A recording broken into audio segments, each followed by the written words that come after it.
we're facing together.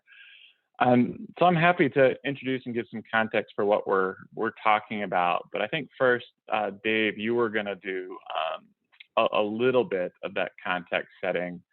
And I sent a note to the rest of our panel that we're a little ahead of schedule, and so I'm not seeing everybody on yet.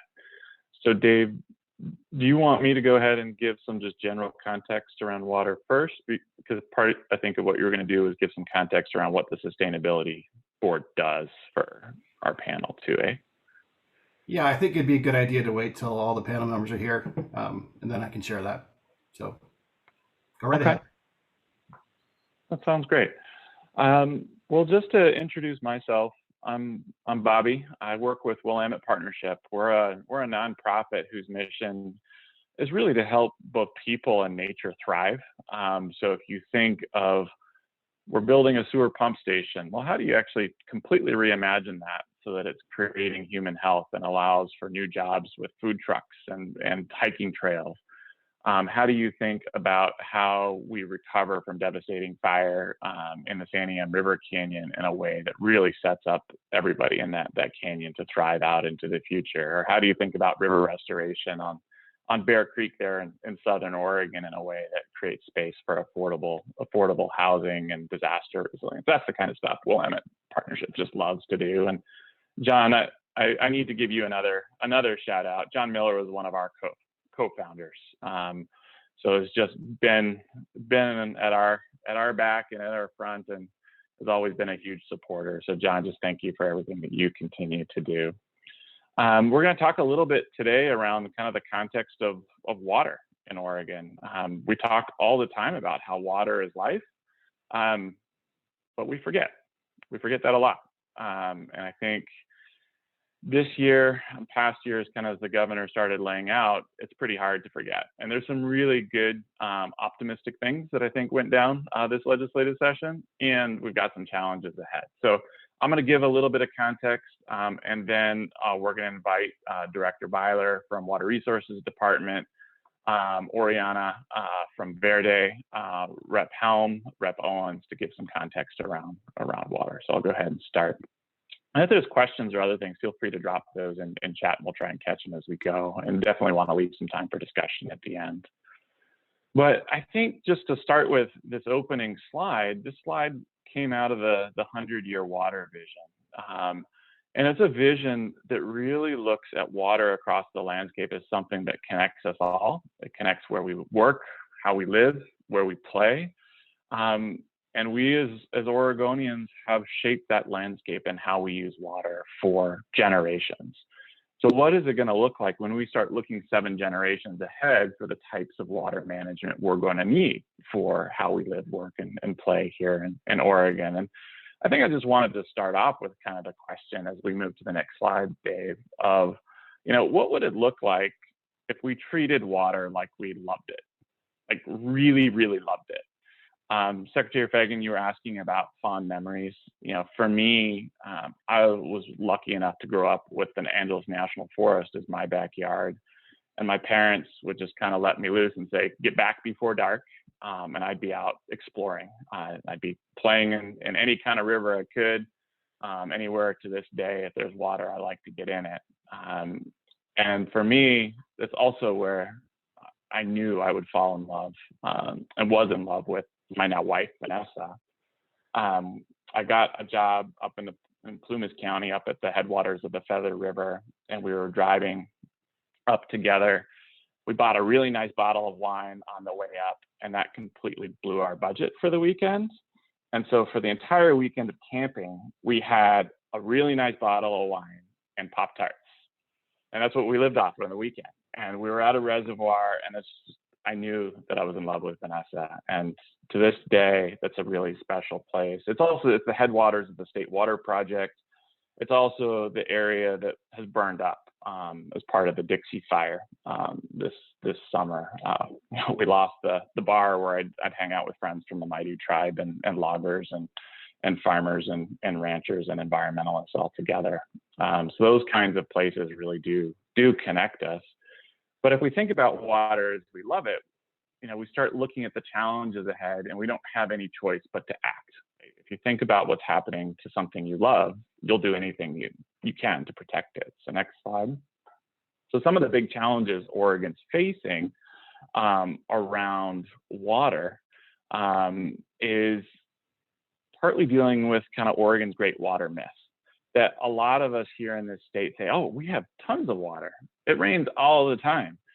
Now, this summer is breaking some of that myth. This is a picture from Detroit Lake in 2015. You know, even in the wettest parts of the state, we have issues of lack of access to water. We'll hear from Representative Owens, and he might use the term paleo water, and that's not something fancy from San Francisco. That's basically, there's so little water that falls in Far Eastern and Oregon in the Great Basin that we're drinking water that was there from 10,000 years ago. And so there's areas across Oregon where we really don't have enough water, and how we use that water is tied to what water was being used in 1910. And Director Byler will talk a little bit more about that. So we've got to bust through this broader myth. And the next slide. The other piece is the last time we made a really significant investment in our water infrastructure, Phil Knight was making shoes in a waffle iron. You know, we just haven't made a big investment in water since the 70s. And at that time, the federal government share of water infrastructure was about 90%. Next slide. And that's dropped over time. And if you look at what's happening, this is up even in the heart of Northeast Portland, where you had wood pipes burst and throw all of this water into Northeast Portland. That's happening all over the state, whether you're in a town of 500 people, whether you're on the Warm Springs Reservation, or you're right in the middle of Portland. We just have long overdue investments that are needed. Next slide. And I mentioned that federal share. It used to be 90% back in the 70s. It's dropped to about 10%. So the federal share of all water infrastructure investments has dropped to about 10%. What that means is that local governments and local folks share a bigger and bigger burden relative to the overall cost. That's not true for transportation. The federal share has stayed flat at about 50%. It's not true for other kinds of infrastructure. So for something that's so critical to Oregon's future and our current livelihoods, we just haven't been putting the priority on it that's needed. Next slide. And so as you look at that kind of overall burden that's kind of passing down to more and more local folks, how we pay for water is also quite regressive. That if I earn $200,000 a year, or I earn $20,000 a year, I pay just about the same for my drinking water and my sewer and other access to water. Next slide. And so this is a little bit small, but you can see the red areas. These are areas where essentially water is already unaffordable for low-income families, and that's getting more intense across the state. And so thinking about, we have a backlog of investment that we haven't made. We actually have water scarcity in a lot of places, and how we pay for that into the future as we're thinking about racial and social justice. We just need to be kind of having the lens on who's burdened by lack of access to water and how do we pay for that. And next slide.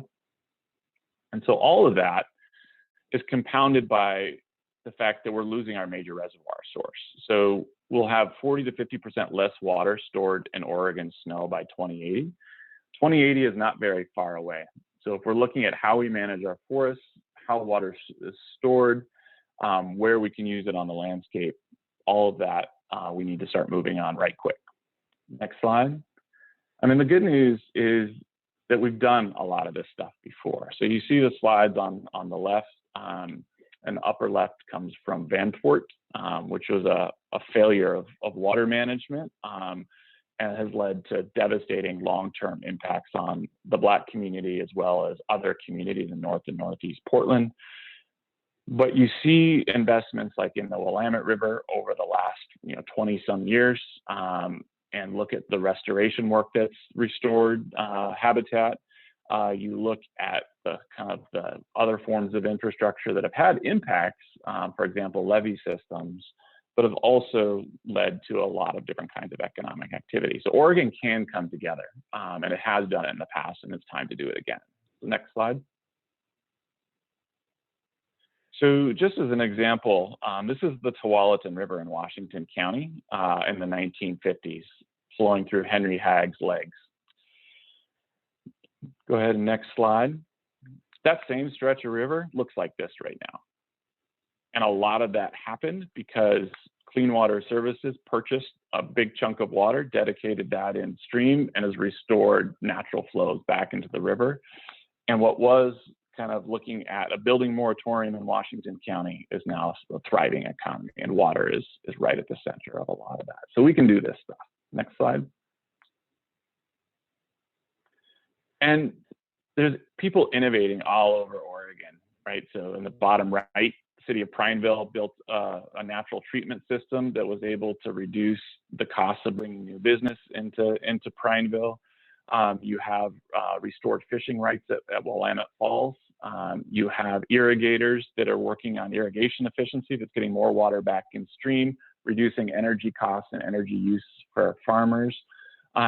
And you have the possibility to create a lot of new, good, high-paying jobs that are rooted in place. So there's a lot of really good business reasons to go after water. Next slide. So I think with that, I'm gonna kind of turn it over to other folks to get us into a little bit more detail. And first, I think Tom Byler, I can't see you, but I think you're with us. I'll hand it over to you to talk a little bit about some of the things that are going on now and some of the policy pieces that have got us here today. Thank you, Bobby. Great to be here today. Thank you, everyone, for the invitation. I'm Tom Byler. I'm the director at the Oregon Water Resources Department. I don't know if my PowerPoint is queued up next in this slide deck or whether I'll need to, there it is, fantastic. Well, thank you all again for the opportunity to talk about water. It extremely important topic. Bobby did a great job of giving a very high level overview. My overview is going to be fairly high, but also at a slightly lower altitude. I want to talk a little bit about the kind of overview of water use management in Oregon, some of the legal foundations that it's based on, and some of the history around that, because those are important factors for us to consider as we look at the challenges associated with water management today. And I also want to highlight some recent steps in recent years that I think are very catalytic and lead to the opportunities that Bobby was lining out in his presentation. Next slide, please.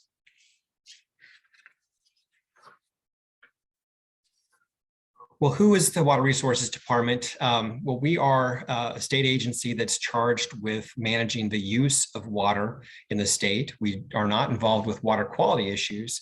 We are an agency that deals with water rights, the rights to use water statewide. In 1909, the legislature declared that the waters of the state, the fresh waters, are a public resource, and they charged this agency with managing the uses of that water.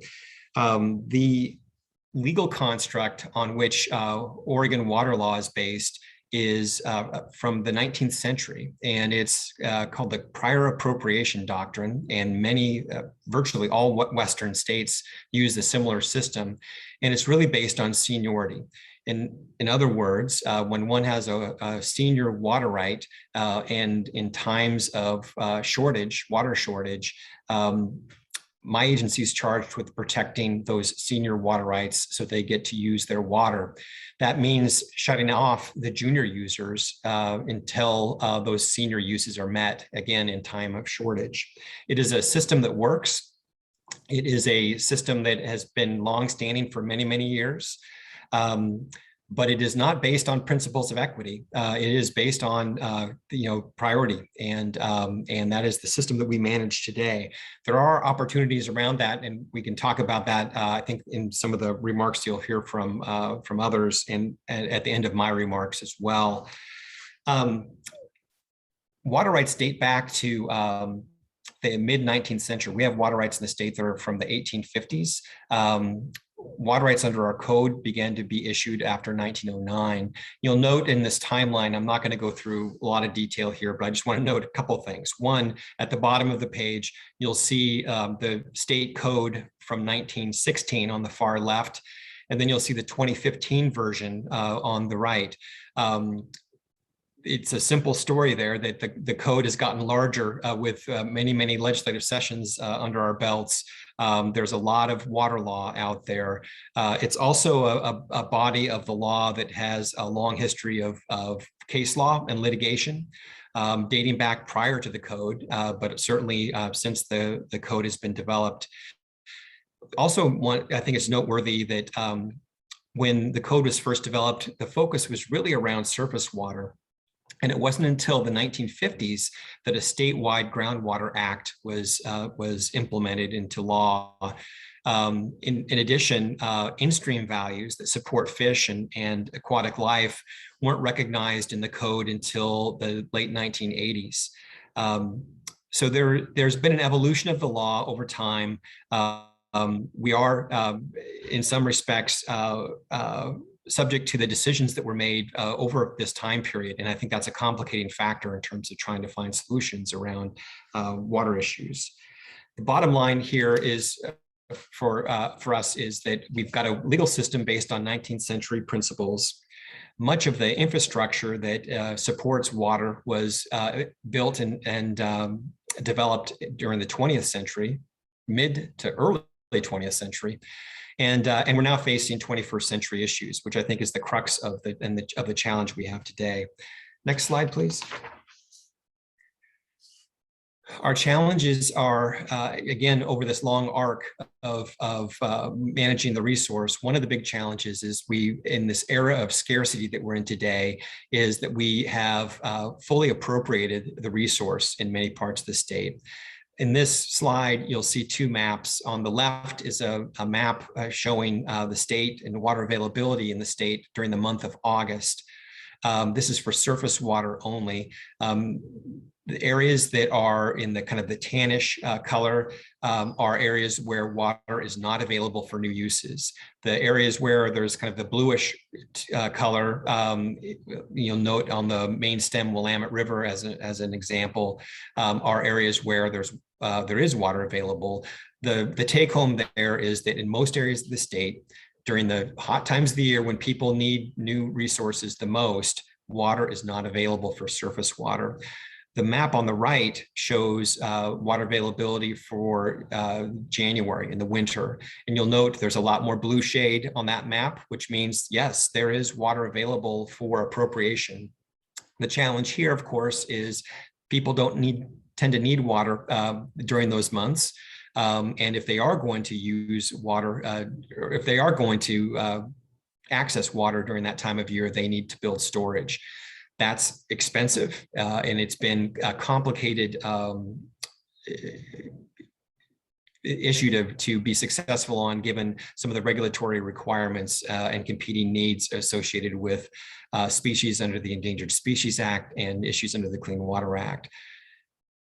Next slide, please. So in addition to water being fully appropriated, we are also dealing with tough conditions. This map shows current conditions today with respect to drought emergencies that have been declared across the state at the county level. There are 22 counties that have declared drought and have drought emergencies. There are, I think, 2 or 3 more that are soon, I think, to go through a similar process. It's covering a large part of the state. Drought conditions are not unusual for the state, but they're getting worse. We're finding that they're happening with greater frequency. We're finding that the cumulative impacts of drought are starting to really show, and in this year in particular, where we're seeing record stream flows in many parts of the state, alarming records, low stream flows.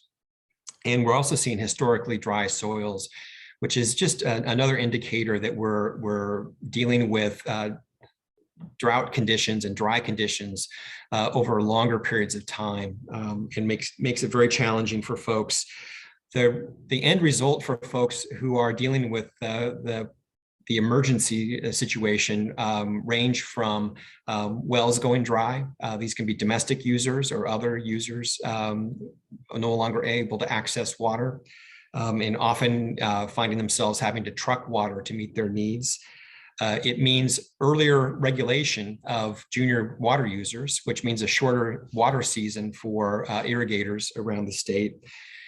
And we're also finding that some community water suppliers have been, are in a difficult situation to be able to deliver water because of these conditions, and not having adequate backup systems to be able to help their community with their water needs. Next slide, please. Well, if persistent drought conditions weren't enough, the future looks even more grim when you look at through the lens of climate change. Bobby talked about this a little bit in his presentation, and I want to just reiterate the point. Looking at this series of maps, this is a map of the Pacific Northwest. You can see Oregon in the bottom left, the state of Washington, the state of Idaho, and you'll see three colors. They represent different kind of water regimes. The green is a rain dominant area. The red color represents areas that have mixed rain and snow. And then the blue is a snow dominant area. And as you look from the historical map to the 2020s, the 2040s, and the 2080s, you see this progression that's predicted under a climate change scenario that we are going to be moving far from a mixed rain snow system that we have been relying on for many decades to a rain dominant system. That has big implications. As Bobby mentioned, we are going to see less and less snowpack. That is kind of Mother Nature's way to store water and release it in the springtime for fish and for water users, many of whom have water rights that are dependent upon that kind of hydrograph being realized. If the water is not staying up in the mountains and being released in the spring as the temperatures warm up, instead is just running through the system, it's going to create some significant challenges for communities who have relied on water and the timing of water. And as those patterns change, it's going to be very difficult to be able to satisfy the needs of those folks based on their former reliance periods. The other issue here to be mindful of is with increased temperatures, which is a big driver in this instance, we're going to see the need for greater use of water than had been needed before. If with these higher temperatures, we expect that irrigators, for example, may need to apply more water than they had to historically. Next slide, please. So, well, that's, sorry, that slide's not coming up as it should. This was, that black rectangle was supposed to be a picture of the Secretary of State's audit, but it's all right. I'll make my point anyway. I just wanted to make a point that in recent years, we're starting to see some, what I view as kind of catalytic changes that are leading to, I think, some very important points of how Oregon looks at and manages water. When I started 2 months into my tenure as director, I was presented with information from staff that we had overappropriated. We believe that we had overappropriated groundwater in the Harney Basin. Representative Owens will talk about this in a lot more detail than I will. But the action that we took at that time was to stop issuing water rights in that area. And it led to some very difficult and important conversations with that community. On the heels of that, we also had a performance audit by the Secretary of State's office, and it emphasized the need for our agency to approach water management more sustainably, made a strong recommendation around having better data, having a greater focus on groundwater, and Also noted, as you can see on the left here, that our agency was understaffed, overworked, and had no plan. I disagreed a little bit with some of that, but I don't disagree, and even to this day, in terms of us being overworked and understaffed, although this new budget that I'll talk about in a minute is helping us in that regard. We're a relatively small agency compared to many of our sister natural resources agencies. And for many decades, we've had roughly from about 150 to 170 staff. With that level of staffing and with the responsibilities that we have, it's been difficult for us to focus on long-term efforts. We often will become dominated by events of the day, like a major drought or other types of conflicts that can spark up in basins around the state. We can go to the next slide, please. And Tom, just a quick time check, just a couple minutes. So. Okay. Then I'm going to move very quickly through this, and I apologize. There's another image that's missing from this slide. Not sure what happened there. The image that's missing is the Integrated Water Resources Strategy. My point here is that in response to the Secretary of State's audit, we updated our Integrated Water Resources Strategy and then developed a strategic plan that is specific to our agency to help prioritize the recommendations under the Integrated Water Resources Strategy. The three big areas that we are focusing on are modernizing our programs, focusing more on the future for water in communities around the state, and focusing on internal improvements, knowing that we'll probably never have the capacity that we want, and we want to emphasize that we're doing the best we can with whatever capacity we have. Next slide, please. Along the way, as a kind of a subset of the Integrated Water Resources Strategy, an effort developed to really recognizing that we need to elevate awareness around water and the need for us to be paying attention to water. And the 100-year water vision became, in recent years, became a vehicle for that, really focusing on both the need for greater investment in built and natural infrastructure. These were issues that most folks who are interested in water can rally around. Bobby explained some of the big picture around that. This was a really big deal for us because it did elevate the issues, and I think was in part helped build legislative leadership that began to emerge through the likes of Representatives Helm, Owens, and Reardon. Next slide, please. That most recently culminated in a big water budget. And I think Representative Helm's going to talk about this in a little more detail. I just want to mention the $538 million investment in water is really, really significant, much greater than we've seen from at the state level in quite a long time. If we can go to the next slide. The Water Resources Department saw a significant increase. We're very excited about it. We have 38 new positions in this new budget, and we have, by our count, about 60 new tasks that we've been assigned through the budget process that focus on data, policy, and grants and funding. It's going to allow us to really accelerate our work in terms of developing water budgets around the state so that folks understand that and have the information they need to be able to make decisions and plan. It's going to help us have better information to inform dam safety issues. It's going to expand our groundwater monitoring network. It's going to allow us to engage with communities, underserved communities that we have not engaged with as much as we have needed to in the past. And allow us to provide grant money for planning and projects. There are a host of other issues, but I know I'm probably hit my time limit. And I think my next slide is just the wrap up.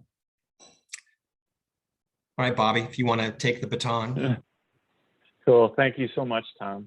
I just checked with Oriana, and before we have Oriana come on and talk a little bit about what some of the voices from communities have been saying, Dave, I'm wondering if we can turn it over to you a little bit to talk about the context of the Sustainability Board relative to water and the conversation we're having today in a couple minutes. Sure. So I'm Dave Wortman with DAS. I'm the statewide sustainability officer, for those who don't know. Yeah, so I thought it'd be helpful just to give a little context about this board. they were created by statute in 2001, and all appointed by the governor, as you folks probably know by now. And a lot of what they've been doing over the last several years is oversight of agency sustainability efforts through sustainability plans. But I also wanted to recognize and mention that they have authority to do things like propose legislation or regulatory changes or changes to statewide policy. They can convene multi-stakeholder meetings and collaborations. They can apply for grants. They have taken on special projects in the past.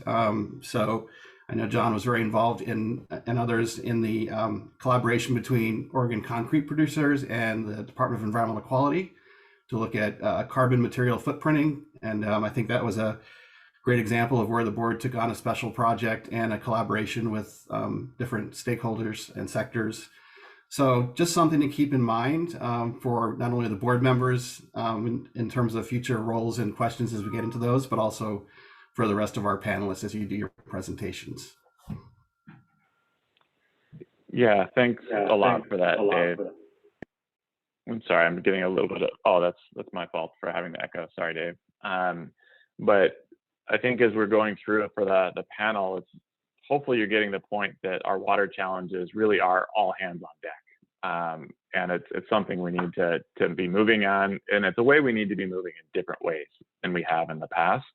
And so I wanted to introduce Oriana McNara, who's I want to almost just call you the policy coordinator now, Oriana, rather than the energy and climate coordinator for Verde, because you were so instrumental in some of the water, and so was the coalition that came together. But Oriana, I'll hand it to you.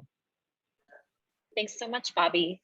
So both Bobby and Director Byler have alluded to some of the lack of equity within our water system more broadly.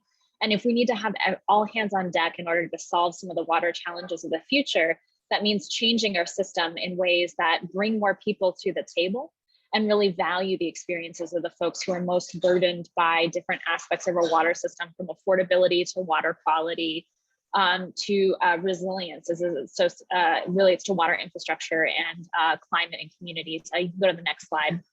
Before I delve into all of those issues, I want to share a little bit about my organization, Verde. We are a community-based organization in the Cully neighborhood in Portland. We serve communities by building environmental wealth through social enterprise, outreach, or organizing and advocacy. And water is really at the crux of what environmental wealth means. It is something that not all communities have equal access to, and equal access to water that has a certain amount of quality and desirability to it. So my organization is very focused on, we started out actually building rain gardens. When rain gardens, which are an element of stormwater infrastructure, we're going into wealthy white communities in the Portland area, but not into neighborhoods like Cully. But when a rain garden went into a neighborhood like Cully, it would cause displacement because it would raise home values. It would make a neighborhood more desirable. It would lead to harm to the community. So we really wanted to find a way to bring environmental wealth like parks and better water infrastructure and rain gardens to communities like Cully and to communities across the state of Oregon, whether urban or rural, for environmental justice communities. And I'll explain more what that means in a moment.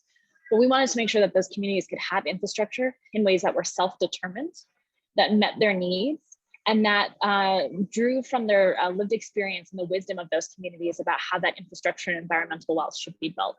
Next slide, please. So before I talk specifically about water, I want to give a little bit of context for what we're talking about when we talk about environmental justice. And I apologize that the font on this slide has gotten a little bit wonky, but hopefully you can still understand what this is getting at, which is really, we have this idea of what sustainability and environmentally friendly mean. They mean driving an electric vehicle. They mean buying organic. They mean having a net zero home with solar on it, wearing the right kind of organic and sustainable brands. But when we think about who's really living the most sustainable lifestyle, we don't always think about folks who are low income or are rural, folks who are taking public transportation or living in multifamily or manufactured homes, people who are walking many of the places that they're going, who are buying used goods, who are involved in sustainable practices, whether from traditional indigenous wisdom or just community knowledge. And then when you think about what is sustainable, I put that picture of almond butter up specifically because almonds are a crop that use a lot of water and have a lot of impact on our water tables, but are really driven by kind of this sustainable, green, organic, buy the best goods mentality. And same thing, that picture of a net zero home has this really green lawn in front of it, which isn't necessarily the most sustainable approach to landscaping. So I think we need to really rethink what sustainability means and who are the stewards of sustainability in our work, which brings us to the next slide, which is our definition of environmental justice. Really, it comes down to the idea that not all communities have the same access to resources, the same access to power, and are protected from the same kinds of environmental health hazards. Environmental justice boils down to preventing harm, providing benefit, and creating inclusive and accountable decision-making that is driven by the people who are most impacted by the problem, that really believes that those people are the ones who can best see the solutions. You can go to the next slide. And environmental justice communities are many communities in the state of Oregon, and this seems like a very long definition. But when it comes down to it, it is many communities in the state who are very environmentally exposed or exposed to the kinds of infrastructure that is causing environmental or health hazards. It's Black, Indigenous, and other communities of color, communities experiencing lower income, tribal communities, whether directly tied to a tribal government or more dispersed, rural communities and coastal communities, especially those who lack really good infrastructure. You saw a picture of Lake County as one of the most water burdened counties in the state. The city of Lakeview also has one of the worst water infrastructure from the perspective of water quality for the city itself. And we're also very familiar, Bobby showed that picture of Warm Springs, who have really big impacts to their water infrastructure. And then environmental justice also just gets at who is underrepresented in the public process, who hasn't had access to decision-making, but is still deeply impacted by issues that impact their communities. And you can go to the next slide. So we have these misconceptions in the green movement that stem from that idea of sustainability, this idea that equity is a distraction, that if you have access, it means you're interested, and that a lot of the communities who we want to bring to the table who are most impacted are too crisis to care. They don't have skin in the game, they're not buying the right things, they're not the right people to do the work. And you can go to the next slide.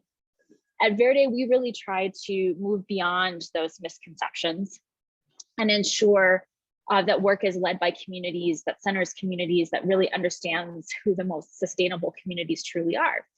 And that involved us in the Oregon Water Futures Project, which came from a wonderful researcher at the University of Oregon in partnership with the Oregon Water Futures Collaborative, which includes Verde, the Oregon Environmental Council, Coalition of Communities of Color, and Dr. Reyes Santos worked with a researcher named Cheyenne Holiday, who's actually come to work at Verde now, on this project to better understand what the water issues are for the communities who are most impacted. And that meant really illuminating what water justice means. We know that our water resource decisions have created wealth for some and disparities for others, starting with those broken treaties between the US government and sovereign tribal nations. These power dynamics continue to influence who makes water decisions, reinforcing a policy and funding cycle that is constantly dominated by the same voices. So the Water Justice Futures Project's purpose is to bring new voices to the table, to create a new power dynamic, and also to acknowledge the ways in which our current systems ignore the traditional ecological knowledge held by Oregon tribes, Native communities, Indigenous peoples on how to care for water, as well as the ecological value and practices that are forwarded by rural communities, BIPOC communities, low income communities in really meaningful ways. You can go to the next slide. And so the project sought to work with a number of community-based organizations who are based across the state of Oregon and provide particular value to different kinds of communities. Cocoon works with farm workers. The Chinook Indian Nation is one of our non-federally recognized tribes who have been very dependent on the Columbia River and other water systems. We work with the NAACP of Eugene, Springfield, Lane County, which has a lot of water issues associated around water quality and affordability. Valkyrie in Ontario, Unite Oregon, who are working out of Clackamas County, and then Coalition of Communities of Color and Verde did focus groups with communities in the city of Portland. We really wanted to focus on communities currently underrepresented or historically discriminated against in water policy decision making, and that included both urban and rural BIPOC communities specifically, and then build a base of culturally specific experiences and knowledge about how to care for water resources in the state and what issues are coming up for communities. So you can go to the next slide. So we wanted to utilize some of the best practices of community engagement in the work. That means co-creating outreach and engagement approaches that center community voices, pursuing collaborative partnerships and community-based organizations as an opportunity to identify shared goals and support community capacity building. You also in community work have to be flexible and adaptable, evolving the scope of a project to approach to deal with current events like COVID or crises that come up in communities in different ways. We wanted to create as much access as possible and really make sure that work was resourced in ways that tapped into people's existing values and language, both the language they use, but also the native language that they speak. You can go to the next slide. So we engaged, as you can just see from this map, 100 or total participants through 2 online gatherings, 75 phone interviews, all multilingual. And you can see just the scope of the work that we did around the state, and that we really focused on some of the communities, especially rural communities that have the largest BIPOC populations. You can go to the next slide. So we learned a few key things, and the next 2 slides will cover that, and I'll start wrapping up from there. We learned that water values, that there's extensive knowledge and experience to contribute to achieving Oregon's water resources goals. Participants are motivated to learn more about water. They want to support the growth of community leadership. And this is really key, that community leadership is people closest to a problem, helping to solve those problems. They wanted to see capacity built, that their water resource challenges were tied to community capacity needs, and that we have to deal with things in a holistic way. There's also a lot of distrust for water, but also systems of power, including different levels of government. And then access to information is very, very important. People need to know the costs of their water bills. They need to better understand the impacts of their water quality, whether it's safe, and there's not always a good information on that front. You can go to the next slide. There are also a number of really serious water challenges, from water quality to water affordability to lack of good infrastructure. And those investments that we've alluded to will be really key into rebuilding things like the water system on the Warm Springs Reservation. Well water quality is a really big issue that's just coming to the fore, and we've done really good work in the last session, especially thanks to Representatives Owens and Helm on that front, but there's still a long way to go to make sure that well water is safe, in addition to the water within our drinking infrastructure. And then affordability and emergency preparedness are key issues as well. You can go to the next slide. So through this Oregon Water Futures Project, we identified a number of early priorities for action, which are actually really well reflected in the work that happened in the last legislative session. Investing in culturally specific organizations to do the engagement, more projects like the Oregon Water Futures report, broadening access to funding for all tribes, including those tribes who are not federally recognized. That's a really big issue for the Chinook Indian Nation. Allocating money for testing, remediation, and replacement of domestic wells, which is one of the great things that happened in the last session. And investing in water policy education and water stewardship education in ways that are co-creative and draw from community wisdom. You can go to the next slide. So this did result in historic investments in environmental and water justice, the $538 million water package, which included $1.5 million for equitable water access and indigenous energy and water resiliency, especially as it relates to the way our energy and water systems interact. And then SCR 17 put the responsibility on all agencies to prioritize environmental justice, which includes water justice. And then now for my second to last slide to wrap up, we'll talk a little bit about what's next, which is building a water justice framework, identifying those community priorities that are shared across communities more, and building a policy agenda, advancing that community leadership and capacity building to help drive future water investments and policy, and then doing this all through a movement building and network development framework in Oregon. And then the final slide is just my contact information. If you want to get in touch with me and learn more, and then I'm happy to answer questions either now or at the end of all of the presentations. But thank you so much for your time and attention. And thank you to all of the other folks speaking and the great work that they're doing to bring equity and access to our water work. Yeah, Oriana, thank you so much. Really appreciate it. I know these are pretty dense presentations, but if it's okay, if folks just continue to jot down the questions that you have, we'll have some time for discussion here at the end. But hopefully you're hearing themes of we've got big challenges. There's actually some really positive action that's also kind of moving us in the direction we need to go to. And I think often it's really the community voices that lead us in some of that direction. And so I wanted to introduce Representative Mark Owen. I think he'll tell you that he represents and is from the best part of Oregon, and it's pretty hard to argue with him on that one. But Mark, why don't I hand it over to you?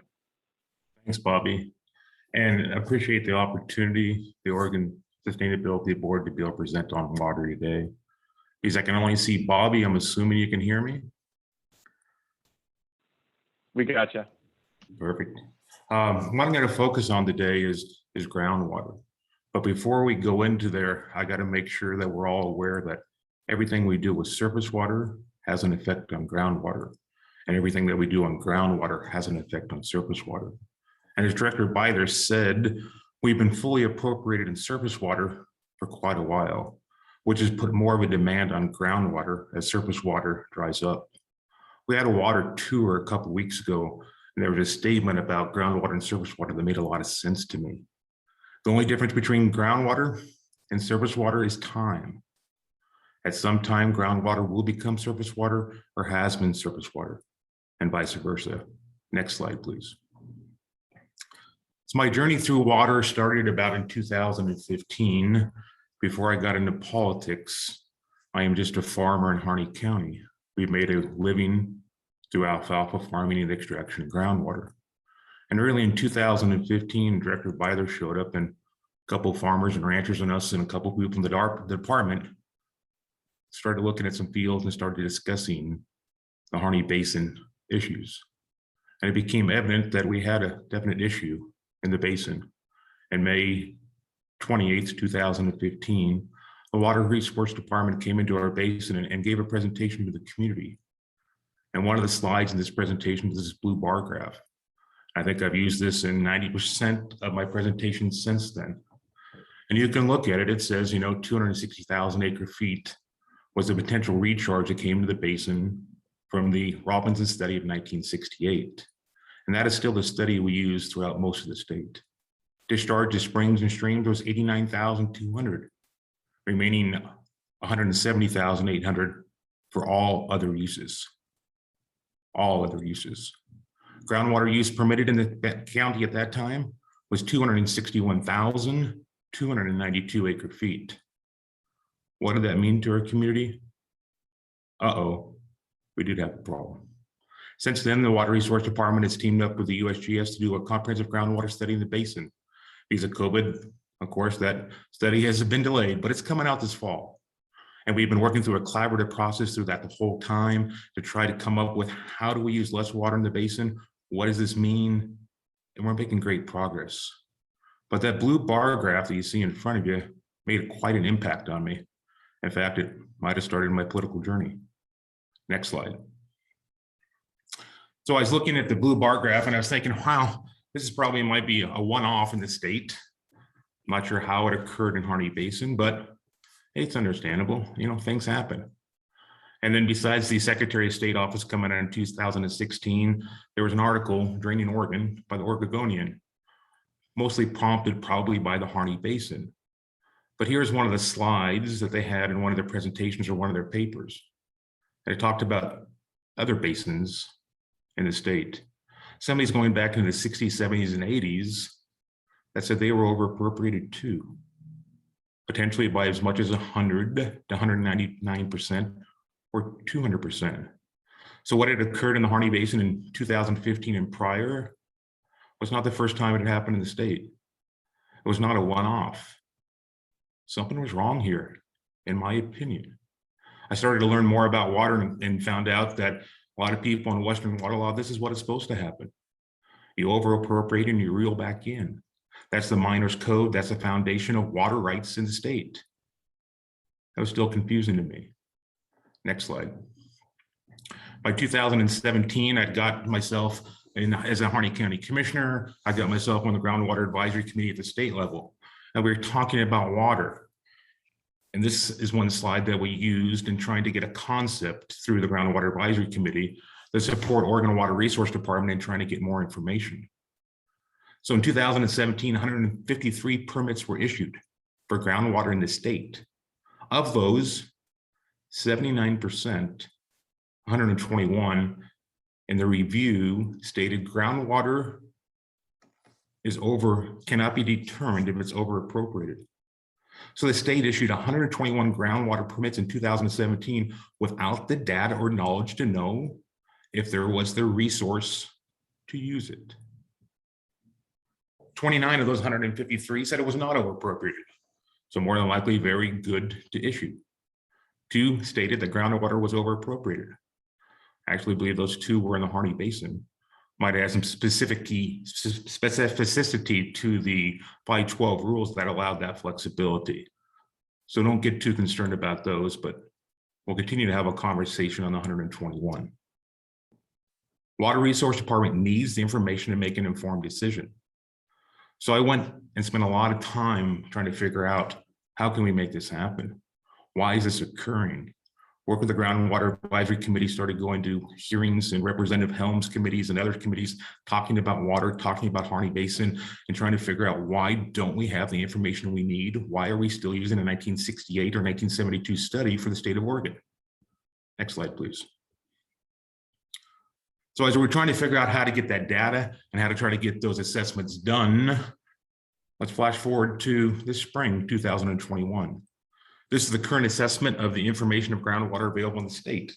This was presented to the Groundwater Advisory Committee and the Water Resource Commission this spring, early summer. What I want you to see when you look at this chart is all the gray. So the gray there says no concerning data available. When you looked at farther slides, there's PowerPoint presentation given by Justin Iverson, the head of groundwater. It's not also no concerning data. It's also no data available. A lot of that gray area, we still not have the information to understand what is the limits of the resources of groundwater. So every time we allow groundwater to go into an area where we don't know what the resource is, it's going to have a cause and effect. It might be positive, it might be negative, but we've seen in a lot of areas where overappropriation occurs, it's definitely negative.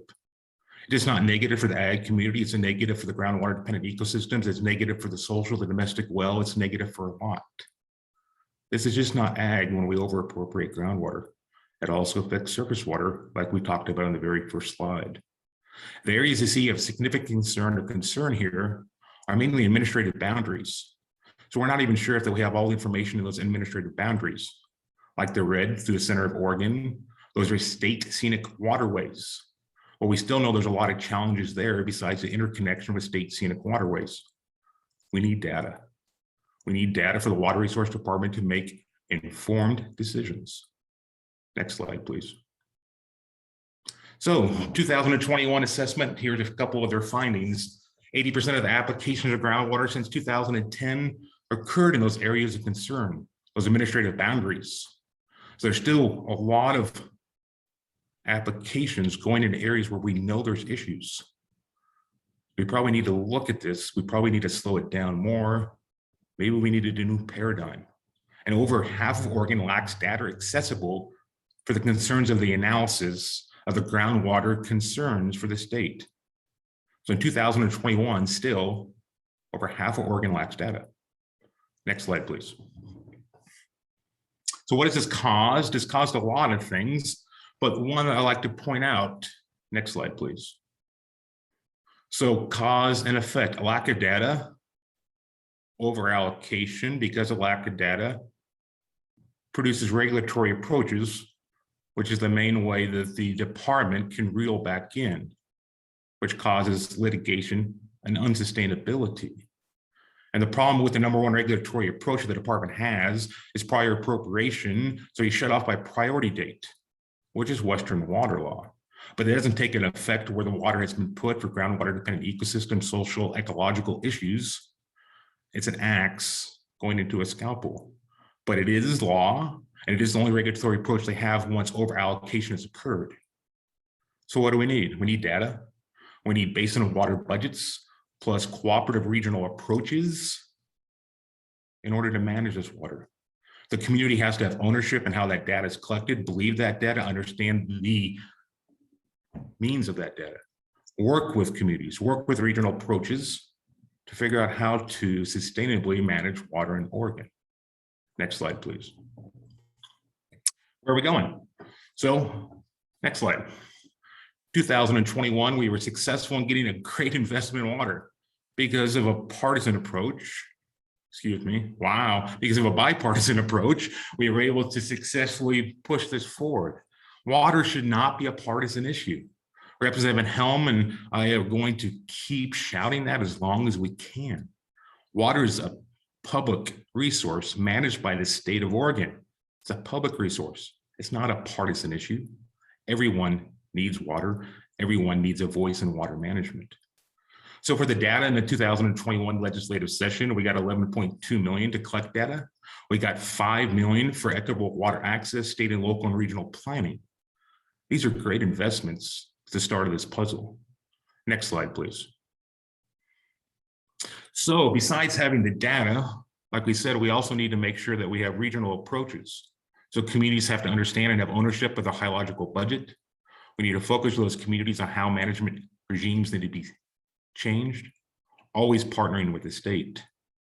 There's a couple of very interesting approaches. We're looking at the Harney Basin, Internet of Water, flexibility in water markets, conservation reserve enhancement programs, and a multitude of creative problem-solving ideas that communities can come up with once they have the data they need. And I have to say paleo water is in Harney Basin because Bobby said it, I should say it, and it wasn't actually in my slide, but the groundwater study is going to show in Harney Basin that most of the water we're pumping is paleo, so many thousands of years old, same as up in the Umatilla Basin. Next slide, please. So I'll leave you with a thought or a question. So we have a data issue. We know that we're making decisions not informed because of water law or minor's code. We've started to have an investment to collect data. So previously, I believe that the department had an opinion that it was in the public's best interest to allocate water if they could not make a determination. But now we understand Oregon is a water constrained environment. Things are changing, everything interacts. So is it in the public's best interest for the Water Resource Department to allocate water if they cannot make a determination if water is available? Ask yourself, think through that one. My answer is no. Appreciate your time. Look forward to questions at the end. Representative Owens, thank you so much. Mark, thank you so much. Really appreciate everything that you've done, both locally there in Harney and with your own community, and then for us as a statewide crew of people too. Hopefully folks also heard from that, you know, we've had a history in Oregon of when we engage collaboratively with community with really good information, we can do really good things. We did it with the Oregon Plan for salmon and watersheds. We've done it time and again, and we're just needing to gear up to do that around some of these big water issues again. So with that, I'd like to hand it over to Representative Ken Helm to talk a little bit about what actually did kind of go down with the legislative session. And it was just 538 million is a big, significant investment. And we also think of it as a down payment. This is just part of normal business operations going forward. So Rep. Helm, I'll hand it to you. Thanks, Bobby, and hello everyone this morning. Some of you I know, and some of you I'm meeting for the first time. I think this is a really great day for the Sustainability Board. Thanks to my friend John Miller for inviting me, and then asking our incoming chair, Secretary Fagan, inviting me as well. And I think it's a nice time for such a handoff. And this is a key issue that the Sustainability Board can work on in the months and years to come. Before I go into my slide deck, I just want the board to understand that Madam Secretary Fagan is a big fan of water. And I know this because I think she still has the record from the time she and I served on the House floor together of owning and bringing onto the House floor the largest personal hydration device that we've ever seen. So big value on water from Madam Secretary. We can move to the next slide. I suppose I should mention my tenure in the legislature started in 2015. My background is in land use and environmental law. I've always dabbled in these issues.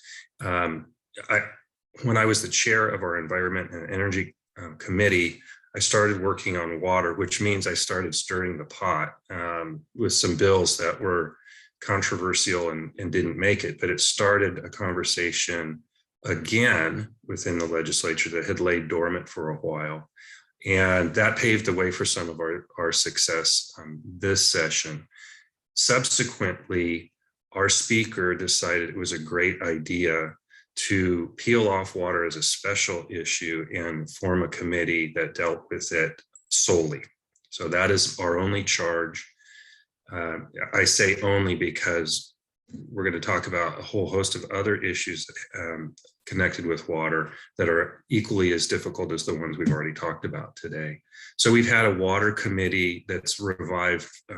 There was a water committee, I think, in the early 2000s, but we hadn't had one in a number of years. So we've had our water committee now for going on 3 sessions. And it is helping us bring some great innovation to Oregon. So it's my job today in this is to fill out the picture of our water challenges beyond simply water quantity, which is challenge enough. In this slide, we'll start with water quality. We have many agencies that deal with water.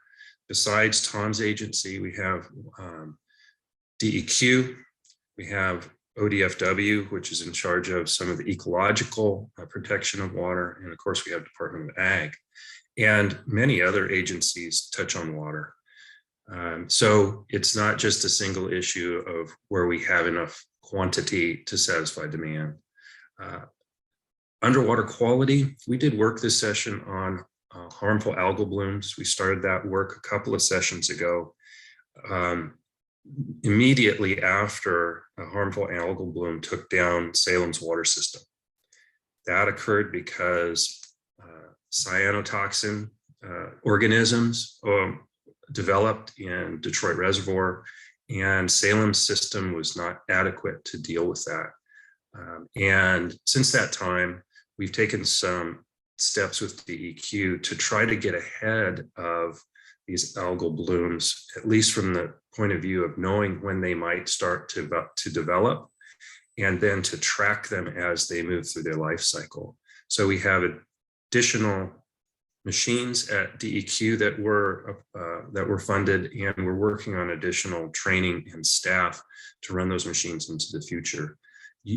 Those of you who follow OPB may have seen a story today that 6 dogs died on the upper Columbia from being sickened from swimming in the river.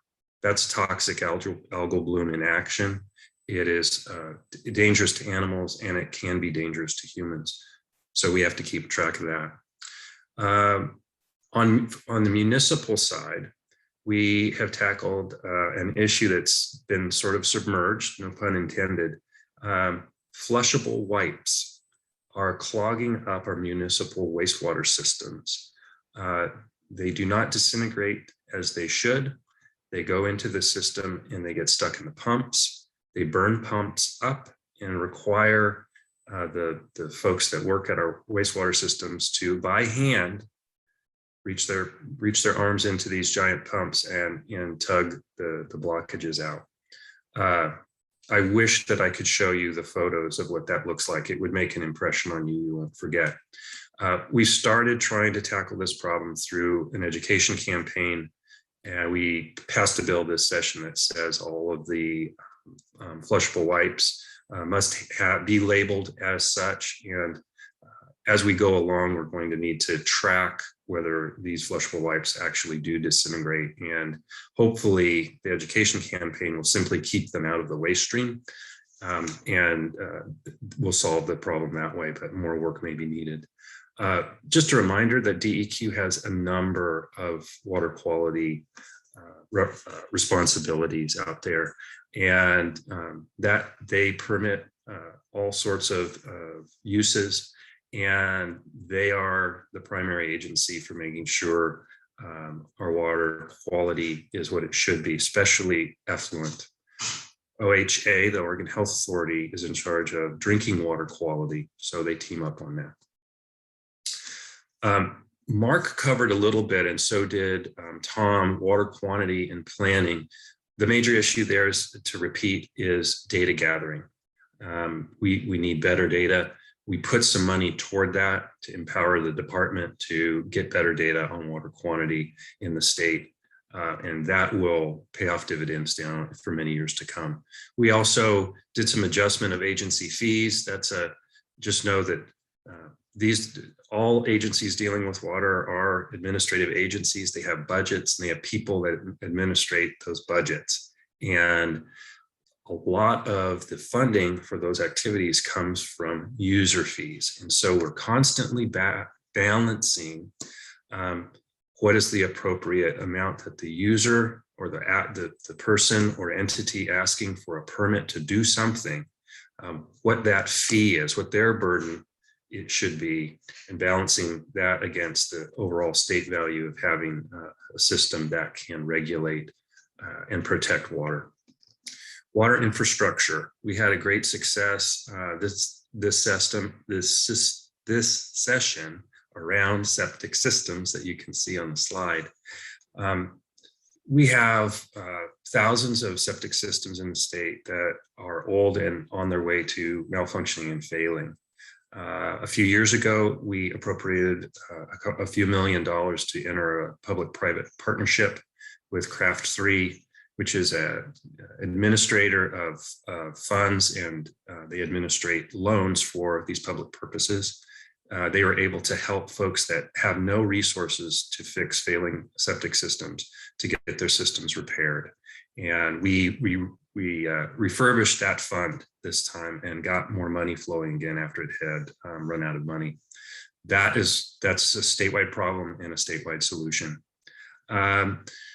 We also updated, thanks to Tom's staff, the standards for drinking water well standards and repair, and reached a consensus with our well driller population and industry to increase their fees, actually, to do a better job, so that over time we have better wells constructed and they are less likely to fail over time. I'm going to skip down to the bottom. One piece of water law that is very important to the state that also has to do with sustainability is an update of how we allow water to be transferred among uses and users. We had a snafu a few years ago, which disrupted the way that the department was able to process transfers. And it took a while to come up with a partial solution. Transferring water between uses is tremendously important for our municipalities, is tremendously important for our ag community. And it's also tremendously important for basins like the Deschutes Basin, which is trying to rebalance the way water is used and shared to move water around legally under the existing water laws. Next slide. Bobby tells me I have about 5 minutes left. And this really is the last slide that I had prepared, and as you can see, it was stolen from Tom's deck. I wanted just to give you a sense of the percentages here of that very significant $538 million investment. That top line as the biggest batch, just know that that really came from requests from local jurisdictions coming up through their state representatives and senators on stuff that needs fixing all across the state in our small towns and cities. That is mostly going to upgrading existing systems. And the ARPA funding that we received from the federal government helped loosen up state funds to be able to put that money on the ground. And it's doing, it will do a lot to work back from our operations and maintenance backlog that many towns and cities have had to defer for many years. So that's a huge success. And on down the line, we can have more discussion on the specifics there. What we're talking about most, and where I'll finish up, is the last item at the bottom. Mark touched on it, Tom touched on it, and I'll touch on it too. This is $5 million doesn't seem like a lot, but it is when you understand that it is being put to the use of facilitating discussions on water around the state with groups that haven't been included before, that should have been included, and tackling new issues that could lead to modernization of the way we administrate water. That is a huge success, and it's a piece of ongoing work that we'll be carrying into the next governor's agenda, I hope. There are a lot of people working on this, and I'm happy to say, when you go back up to 100,000 feet from where we started many years ago, there is a buzz going on about water in this state right now, and you have touched down on it at exactly the right time. It's growing, it's getting more articulated, it's reaching more groups and more people than ever. And that can only be good for the state. And as we move into the next election cycle, we expect that water will percolate to the top of the agenda of all candidates that are running. And that's super good because we're not done yet. We are actually at the beginning, and the way is looking bright, but we're not done yet. I'd be happy to answer questions when we get there. Can I ask you a real quick question? Can you speak a little bit to the voting record on bills that came out of the House Water Committee and kind of how some of the bipartisanship worked? Thanks for the question. Bobby knows the answer, and he's sort of serving me up a softball. We processed through the Water Committee a dozen or 15 or so bills, all complicated and difficult, and they were suggested from many different directions. We had bipartisan votes to move those bills to the floor or to Ways and Means on all but one of those bills, meaning that we had at least one Democrat and one Republican vote yes on that issue. That, and I think Mark can correct me because he's my vice chair. Most of those bills that were bipartisan were also unanimous. They came out unanimously. I don't think any other committee, standing committee that we have in the legislature has done that on the House side.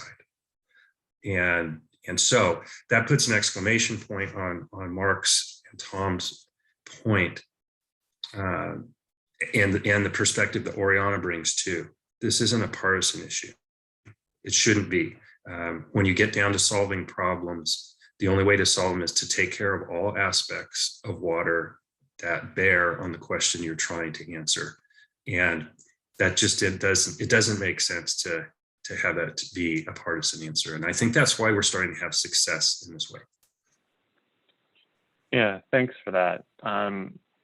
And I think we'll get to a point here really quickly where I'd love to get questions from the Sustainability Board and just open some dialogue. But I think the first question I wanted to ask for the panelists is, we talked a lot about kind of what some of the challenges coming up, some of the context of how we got to where we are today, what happened in the legislative session.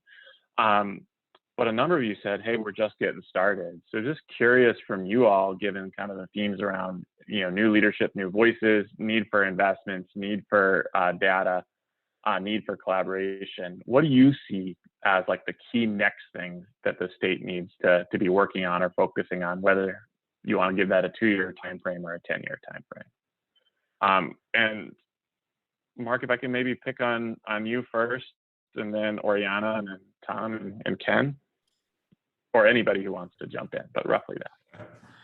Thanks, Bobby. Sure. I'll go real short term. I'll go like the next 18 months before the next long session and before the next governor.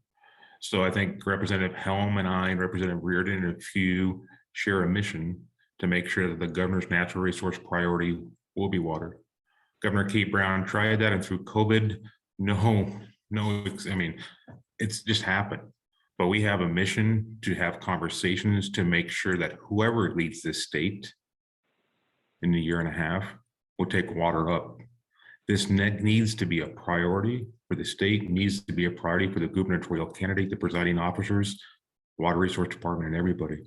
So we're going to continue to try to educate people, continue to try to show people this is a bipartisan need and that Oregon is a water constrained environment. Secondly, we'll also layer in that I believe the way we solve many natural resource-based issues in this state is through collaborative governance and a regional approach. So what does the next place-based planning, next region basin planning mean in the state of Oregon? And trying to prepare for those conversations in 2023, and trying to educate also that there's new voices coming into the water conversation, and they should be there and they need to be there. These waters are public resource managed by the state. Thanks, Mark. So I'll answer that question a little bit less on the what, but the how.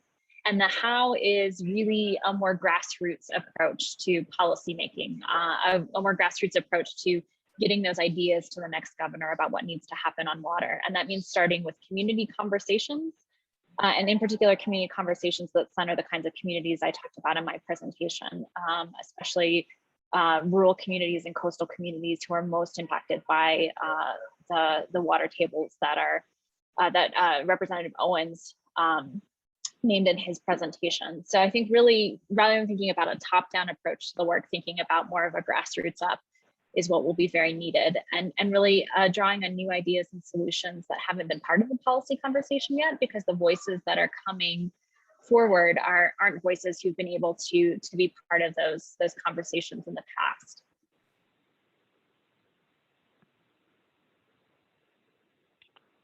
Ken or Tom? Go for it, Tom. I'll jump in. Can folks hear me all right? Great, thank you. I think in the near term, one of my key interests is increasing the understanding that the work that we have ahead of us is significant. It's going to take time. It's going to take investment of a lot of hours of people time and effort, whether it's at the negotiating table, whether it's planning, whether it's collecting and analyzing data. And that we really need to have a mindset that this is a marathon. This is not a sprint. And so from that standpoint, continued leadership is going to be extremely important, so that and that leadership needs to understand that this is a long-term path that we're on. We need to be patient but also persistent, and continue to foster these types of investments and move the ball forward. I also want to underscore that I think during this near-term time period, further cementing the concept of collaborative approaches to management is extremely important, and expanding the table and making sure that we're being as inclusive as we can be, so that all voices are heard in the discussions that we have going forward.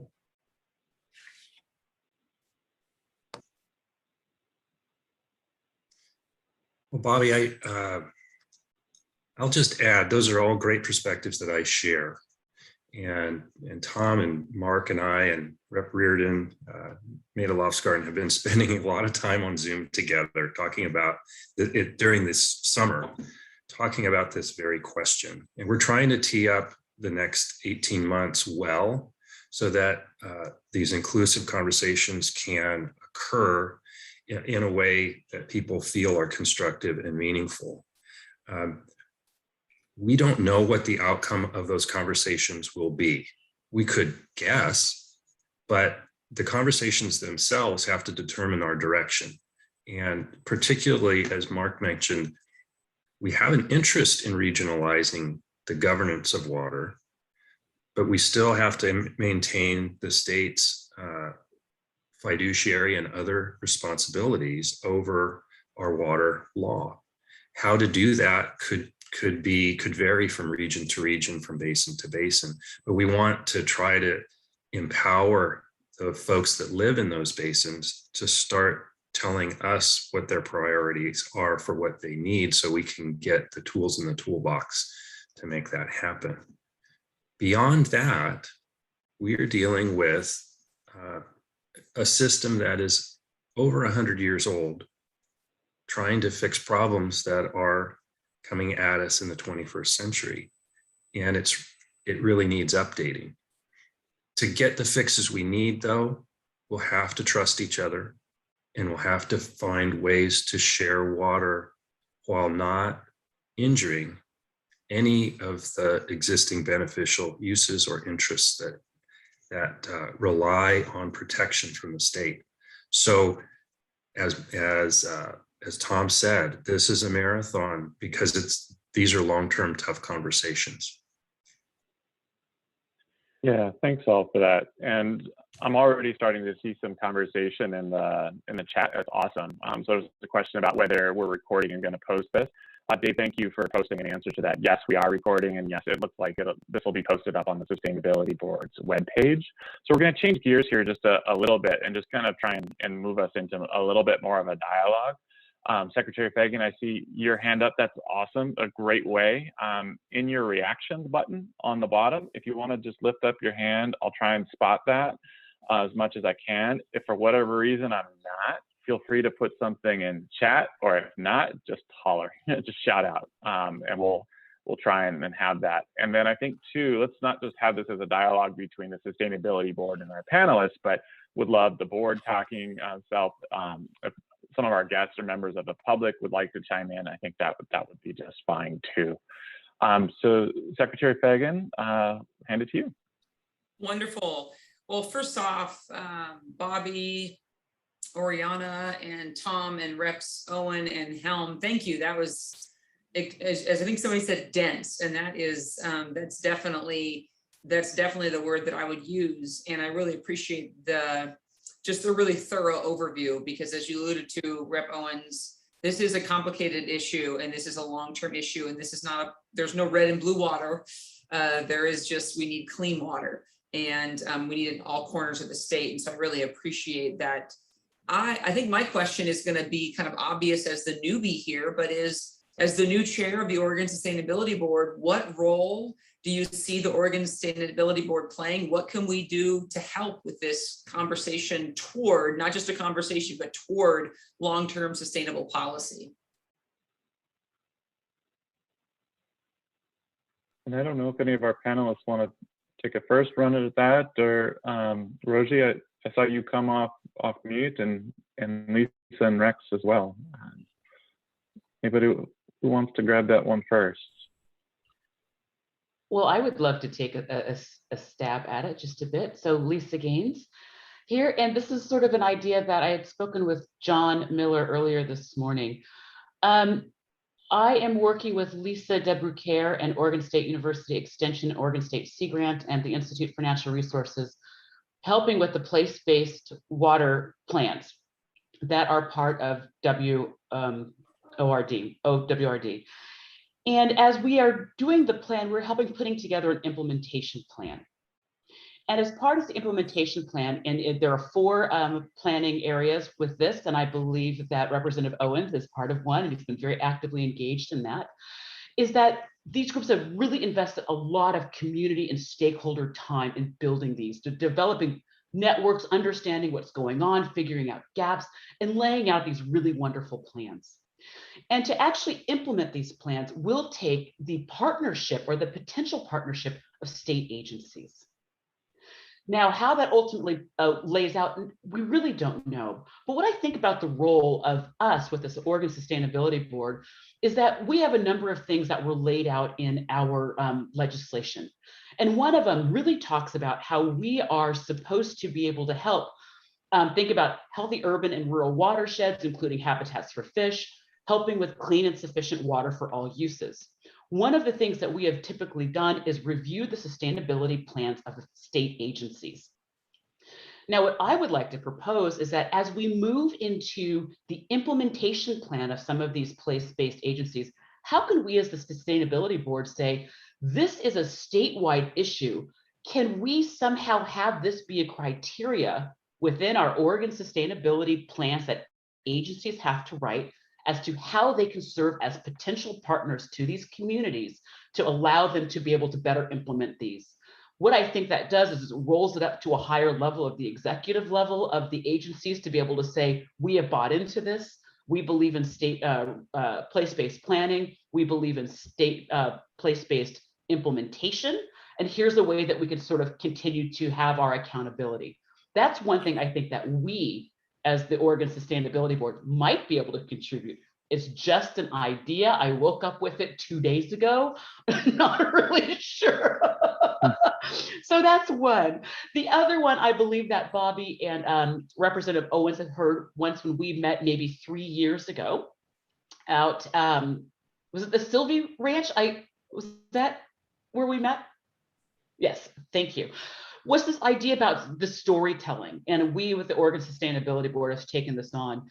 And I've always had this pet project in the back of my mind called Oregon's Talking Landscapes.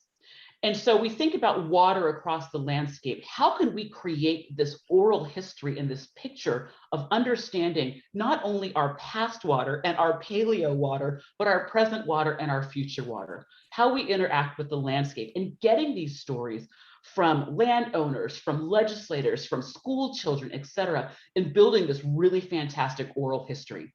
It could happen with the affiliation of the community colleges. It could happen with some of the affiliation of the water technical programs.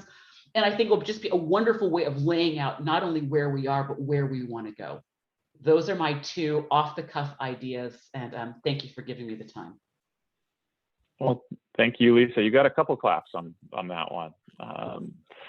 And I saw some nodding heads, and definitely, and either smiles that people were clapping or smiles at the idea too. Rex, did you want to jump in? Sure. I'm going to speak on this as not an expert, but as someone who's very concerned about climate change, and especially the impact on equity on this. And one thing I noticed in the documents was start out, number one principle is working within current water law.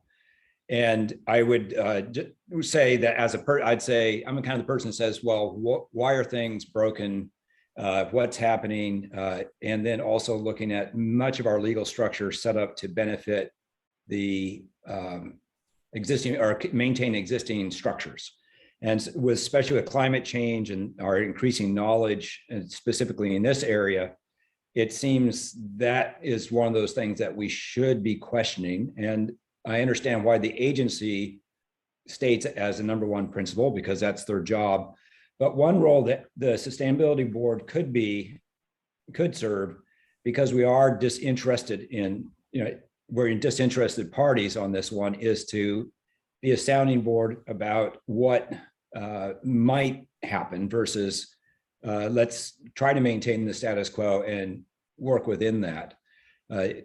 Again, I think our role, which I've seen that a couple of years I've been on the board, is asking questions of agencies that they might not feel like they should be asking because they're within a structure of law, a specific structure. And we can bring in and say, there are the 3 principles of sustainability. How are you doing on this? And whether your existing system is appropriate for you to be able to achieve your goals in a changing world. And so I just, that's one point I'd just like to make, is that one role that Sustainability Board might take, might be able to provide, is a sounding board of the kind of what if, how do we adapt to a changing world? I do appreciate all the work you've done. It's amazing. And then I have to just say one thing from a personal standpoint, being a city of Portland water ratepayer. My water bill is outrageous relative to what you see out in the world, because Portland has been spending a lot of dollars on improving its water infrastructure, preventing pollution in the Willamette River and such. And so we have urban dwellers who are paying a huge bill for improving water quality and such, and making sure the water supply is good. And then we're also paying income taxes, which go to the state budget general fund and get spent to help other communities. So I want to myself, I'm not of the impacted low income community, but there are a lot of low income people who are paying very high utility bills in Portland, and then also paying taxes that are helping other places deal with these problems. So I think I don't know if I just would like to look at that regional equity issue. And then also that's more personal there, but I think I'd like to see it addressed. But finally, going back though, I think the role of this board is to help you examine, what else could we be doing that's not necessarily within the existing structure that we have. Hope that I didn't go too long on that. Rex, you just gave us a million things to unpack there. In the spirit of the marathon, I don't know that we need to all go after every single one of them in the next 10 minutes, but anybody on the panel want to address some of the pieces that Rex talked about? I mean, for me, one of the things that I think is going to be one of the tricks and needles to thread is in which sequence, in which order do we start to take things at, and what do we kind of work at the same time? There's just such a backlog of what we're trying to deal with. So the idea that, we have less than half the state with groundwater basin studies, so we don't know kind of what water is out there. The fact that the $538 million is go a long way towards protecting public health, so everyone has access to clean drinking water, but it's still going to take a while to deal with. And we locked in water allocations in 1910 when you happened to be the first straw that was in that, and I would also say the first white settler straw that was in 1910. So there's definitely some things there. Reactions from the panel, either to some of what Rex brought up or Lisa brought up, and then I think going back to Secretary Fagan's question of what would you have the Sustainability Board do to advance this work for water? Let me jump in, Bobby, because I want to reinforce the notion that both Lisa and Rex just raised, and it folds right into what the Secretary asked, which is from this perspective, needing help.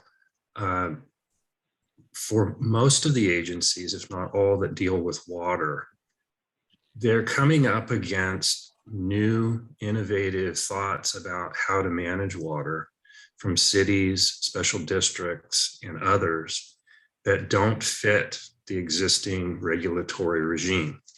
I'll give you an example. Clean Water Services in Washington, that serves Washington County, has a goal of reusing some of its treated water, a lot of its treated water, and it wants to accelerate that use. That is a straight up great conservation idea. It's sustainable as can be. But one of our agencies that we haven't talked much about today didn't know how to facilitate that. And it's possible, but the agency and the agency leadership needs to have the cover to adapt and be flexible, either within the rule set that they deal with now, or have the confidence that they can come to their relevant commission or come to the legislature and say, we need these tweaks to make this system work better so that we can get to some really common sense, sustainable solutions. The Sustainability Board could do that, as Rex just mentioned.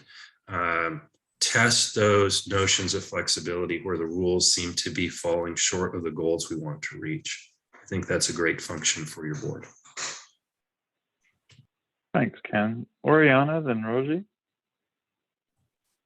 Yeah, I want to answer Secretary Fagan's question by going back to something that Dr. Gaines said, which is that issue of storytelling, I think, is so important to what this board can do, which is receiving stories and not just receiving information, valuing not just data, but lived experience, and not just hearing from people like those of us who presented today, but also people out in the communities that we're trying to serve and bring into this conversation more.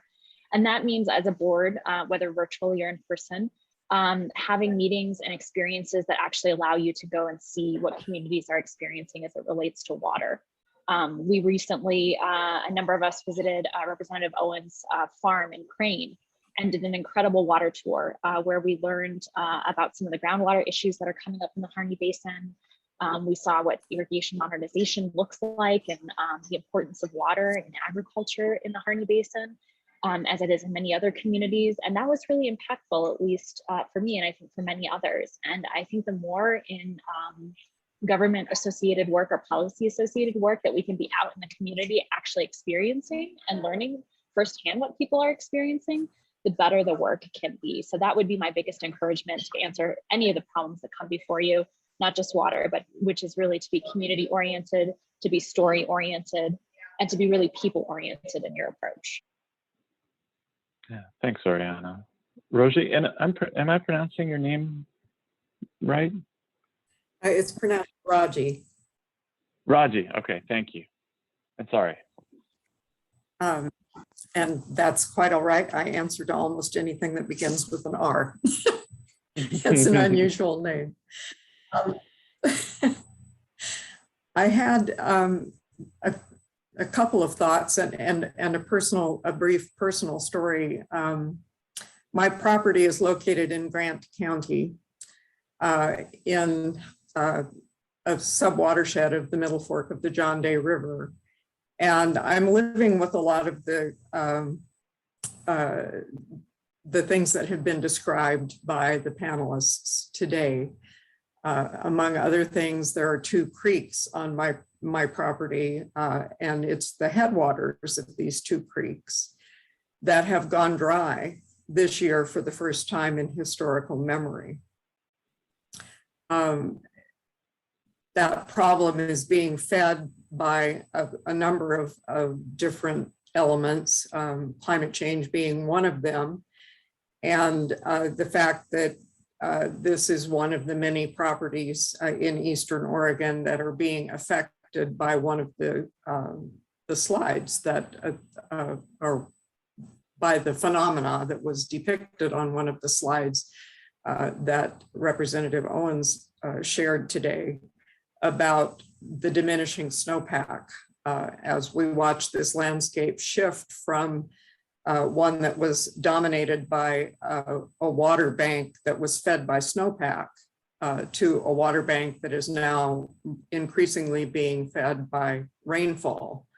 And that becomes extremely problematic in an arid area such as Eastern Oregon, where we suffer through a lengthy and increasingly lengthy summer drought period. So these changes are just abundantly evident on the landscape where I'm living. And I have only been here for 26 years. And the amount of change that I have witnessed in that period of time, despite extremely careful land management and conservative land management, is truly shocking.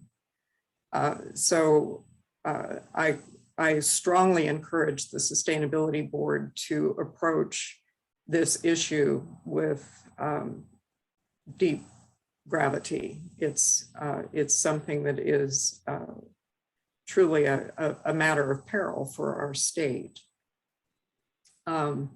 I have a question for the panel, and I'll conclude with that. But first, to respond to Secretary Kagan's question about what can the Sustainability Board do, how can we help?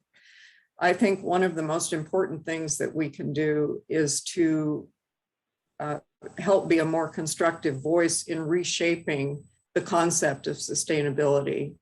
helping to shift it from the fairly simplistic view of recycling, green purchasing, living more lightly on the landscape, to these larger issues. And I think climate change and the fact that our society in general is becoming increasingly aware of the reality of these larger scale sustainability issues will be very helpful to us as a board, as we try to reshape and redefine what people think about when they consider this concept of sustainability, that it is not a partisan issue, that it is indeed a human issue. It affects everyone.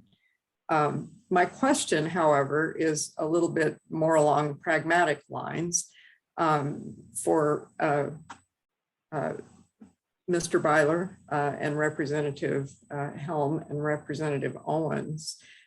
And how do we pragmatically balance the tension within the water law spectrum between the fact that water law is based in tradition, it's based in seniority, it's based in history, and it actually was designed unintentionally to disincentivize water conservation because it's based on a use it or lose it premise. Water rights are based on a use it or lose it premise.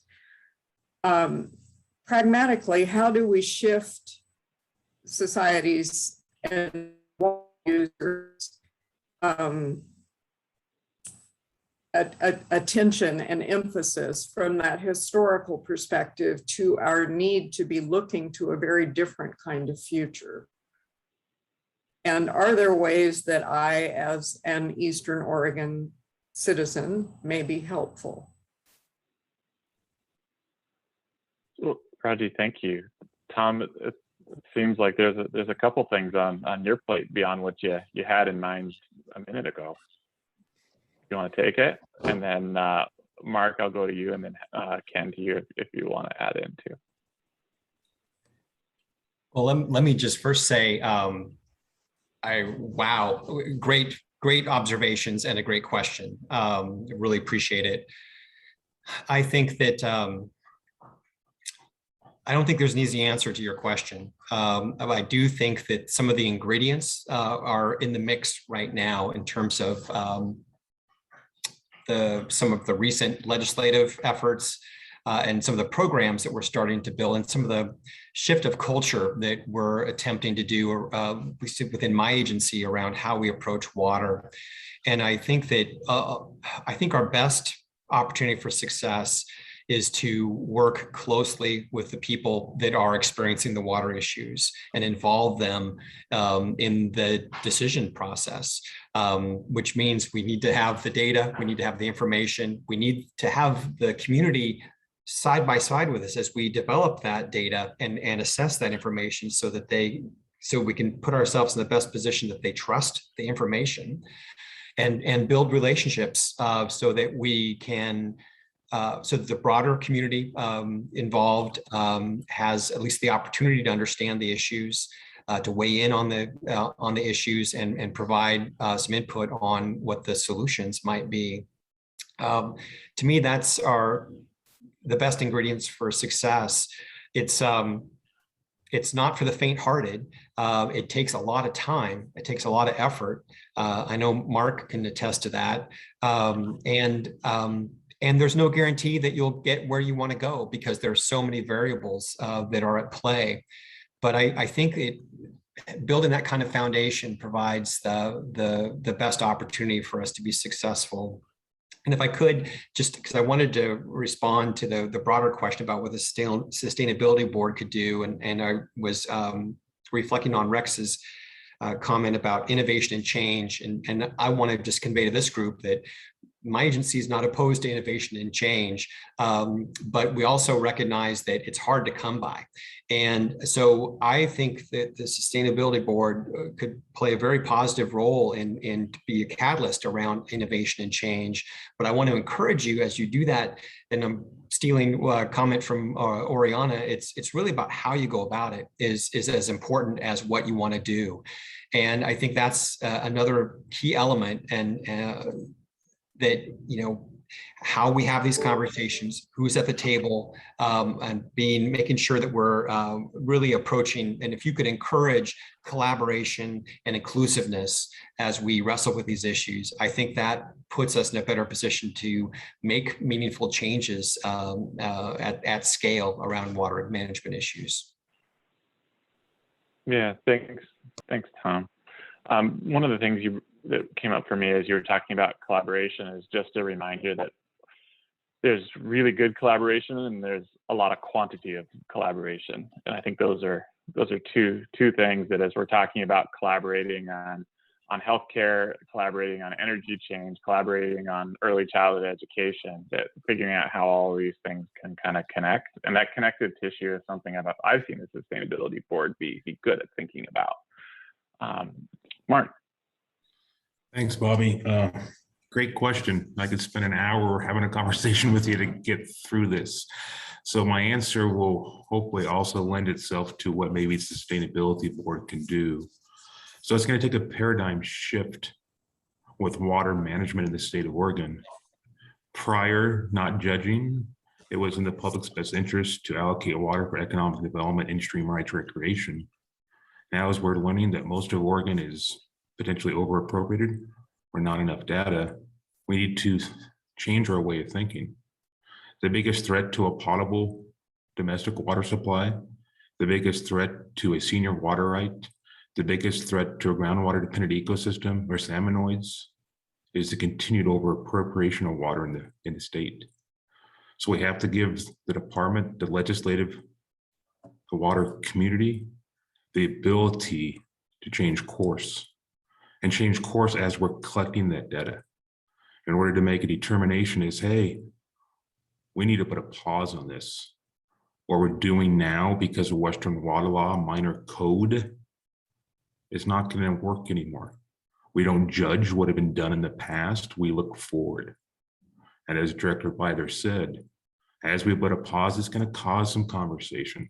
It's going to cause a lot of angst. There's going to be people frustrated and people celebrating. That's the reality of it. But if we want to get to sustainable management of water, it's what we need to do. Then as we continue to collect that data, understand the impacts of past decisions, we sit down and work with those communities. We develop volunteer agreements or plans. And I use the term volunteer agreements specifically because when a basin gets overappropriated, the department has two ways they can go about it. They can come in and do regulation by prior appropriation, or they can enter into a volunteer agreement with the community to figure out how to get to a desired goal. The desired goal needs to be collectively built from the community and partner with the department. Because the department is ultimately in charge in the commission, but they need to empower the communities to come up with that goal and come up with a plan achieving that goal. And the department can adopt a volunteer agreement, or the commission can, in order to look at how to get sustainable in that basin. We also got to remember that it's taken 100 years to get here. The 1955 water code, groundwater code, it's going to take a while to change some of these basins. But we got to stop making Klamath basins. We got to stop making Harney basins. And we got to stop making Umatilla basins first. And then we work through it together. So. Thanks, Mark. And I think that theme of having good information, whether that's stories about water smelling funny or data on groundwater levels, we have the ability to get some of that. It can be tricky to get folks to allow that information into decision making. So I think that's an important thing too. Ken, I don't know if you wanted to chime in on that, and then Laura, you've been waiting patiently, and I'm going to get to you next. Just quickly riff on what Mark said. When we talk about getting the community together for this problem solving, one part that we have to keep in primary in our minds as well as reaching folks that haven't had a voice before, is making sure that we don't alienate our water right holders. The key difficulty that Rex identified is we've got a system that favors senior water right owners. What those owners have is a type of property right, and it cannot be taken away without compensation. And so one thing I think is a big mistake as we're starting a community-wide conversation is implying that we are going to change the rules so that we can take that property away from some people. Because if we imply that or suggest it as a solution, they can actually and literally just not play. They don't have to come and talk with us.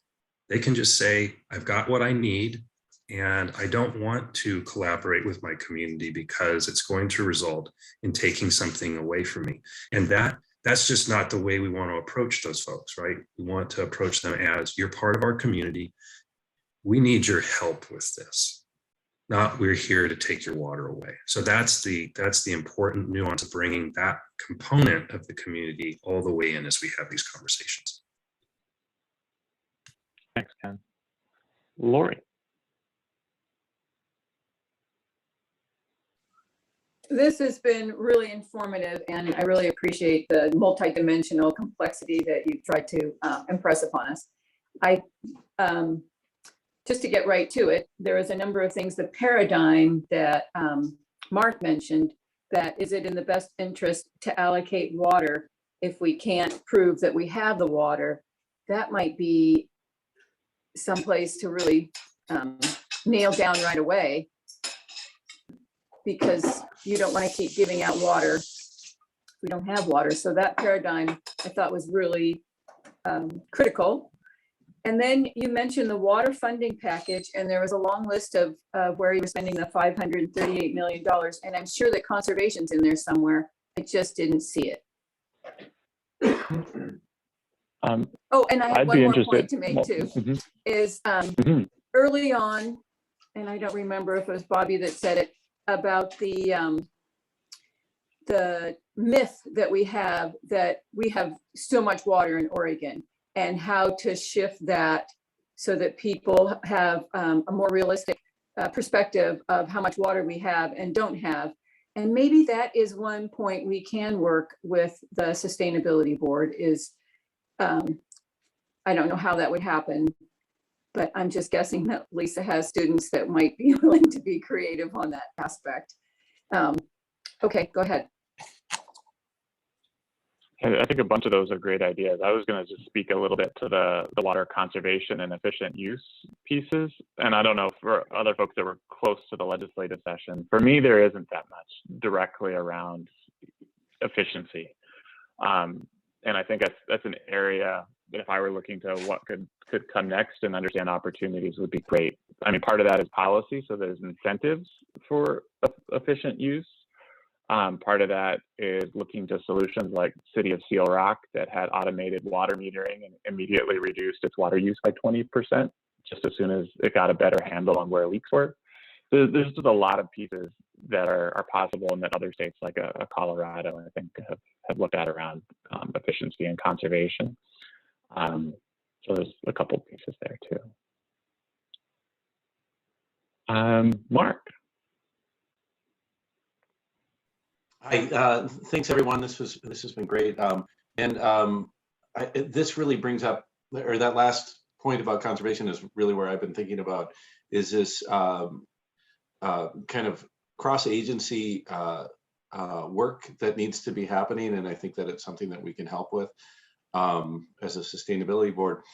In my job, a lot of the, I just for the panelists, I'm writing a climate action plan for Lane County, and it's a challenge because we're a big county and we got a lot of different political views and there's a lot of different interests. And some people have been asking about agriculture. like, how do we get agriculture into the mix? And I've been doing some research, and I'm really struggling with the idea that I haven't found the state leading on anything around conservation, because I look at agriculture as one of the main backbones of our economy, and a lot of what we view as so positive about Oregon. And I'm really interested, because I love the work that Representative Owens is doing and Representative Helm. I also want them to feel supported politically at home. And so, like, I'm curious what the state is doing when we're going out to these water rights folks and saying you need to use less water, and whether there's any education that's going along with that, that's saying, and here's some incentives to do that. And I'm talking financial incentives, because when there's, like, if you can show that you're going to be just as productive using less water as you are with your current water allocation, it seems like that's the way to make it, so you don't get you know, a bunch of people super angry at you for telling you, like, do things differently. We're not going to help. And then I just think, again, back to what Oriana was saying about all those big green lawns with solar panels on front of them. We have a lot of those issues too, where we have folks in our community who think that they're being really super sustainable, but that's another, let's not forget about all the water that the cities are using to keep green lawns green, when frankly, I just think that that's something that is past its expiration date, and we need to be considering that as well. So the question, I guess, is where are we doing education? How are we allowing end users, like, how are we informing end users to use less water, why it's so important to use less water, and then how can we incentivize that?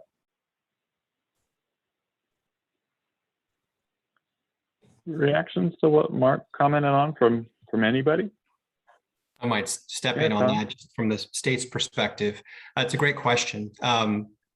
For my agency, we until recently haven't had any communications capacity in our office. No public information officer, no one to do that kind of education work. We just received a position in this new budget, so we're excited to be able to have a little bit of capacity around that, and I think that's important. Informally, we spend a lot of time with our field staff, our water masters, our assistant water masters, helping water users understand their options. And this is where conservation, and this was alluded to earlier in the conversation, that water law doesn't really incent people to not use water. It actually does the opposite. If you don't use it, you lose it. And a water right is an asset. It is a quasi property right, and people want to retain it because it has value to them on a number of levels. What Oregon has done, and this has been on the books and statutes for quite a long time, it's really innovative, and it is used in some areas of the state, particularly with irrigation districts on kind of a larger scale. And it's called, the program is called the Allocation of Conserved Water program, and it basically creates an incentive for folks to be more efficient in their use. And so what we've seen, for example, in Central Oregon, is irrigation districts are moving from their open leaky canals to piping their systems. Prior to this program, there was no incentive to do that because they would be limited to the amount of water that they could beneficially use with their delivery system. And if they made a more efficient system, they would lose part of their water right. The allocation of conserved water created an incentive by doing a couple things. One, it allowed for the water that is saved through the efficiency. Part of that water has to go to public purposes, for in-stream purposes, and it gets the same priority data as the existing water right that's being that's getting the efficiencies. So the public gets some benefit for that. For part of the water, the remaining conserved water can be used by the irrigation district or the user who's going through the efficiencies. And so it's really kind of an interesting win-win scenario that has been used really mostly in Central Oregon and other areas where at scale you can gain a lot for the irrigation district to make those improvements to their system, get some additional water out of it, but also get some in-stream benefits. So it's an example. I think there's other opportunities out there, and I think that's a great question and an area that needs more exploration, I think, as we go forward. And Tom, I think that work on irrigation district modernization is such a good one for a couple reasons. I mean, a number of the irrigation districts are kind of on track for modernization, you know, putting a lot of water in pressurized pipe, co-running broadband down those pipes so you have access for communities to broadband. Because it's pressurized, now you reduce energy usage from pumps. It's just a matter of money and contractors. It's creating all sorts of jobs. And Senator Merkley has done a great job of getting Oregon access to money to help do a bunch of that. Mark, I see you came off mute, and then I want to also turn Rory to your question a little bit about kind of the federal opportunities, because I think that is something we really need to be paying attention to, because what's going on in DC right now is historic even compared to the New Deal in terms of level of investment for this stuff. So yeah, Mark. Thanks, Bobby, and thanks, Mark. Good to see you again. Conservation. So as Director Byler said, we need to figure out how we incentivize ag users to conserve. Right now with, you know, ready, willing, and able, use it or lose it, there's a fear there. The fear that if they not use their full allocation of water, that in a couple of years, somebody will make a call and they lose part of that rate and duty. We actually had a bill this session, didn't even get to a public hearing because we still need to work through that. But we need to change some policy more than likely to give irrigators the ability to have the faith they won't lose that equitable asset, that they can actually, you know, use it for in-stream, use it for other uses, become flexible, as Representative Helm said. If the senior water right holder holds the cards, we need to allow them to feel that they can show those cards and use those cards while still protecting those cards. We're not there yet.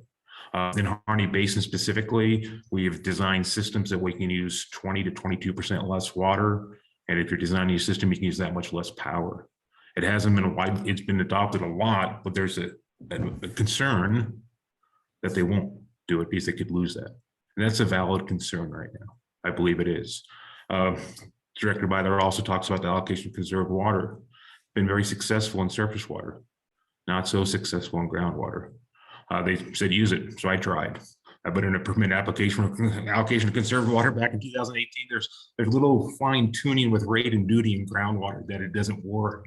It is good for surface water. We need to use that concept. We need to develop on it, but give the assurance to the senior water right user they won't lose it.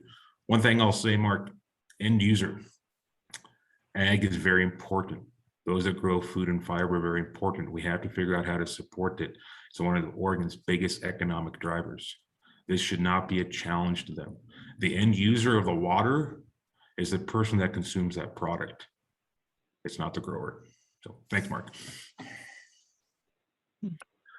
And Roy, I just wanted to, I'll put here in chat a resource that Willamette Partnership put together on federal water spending.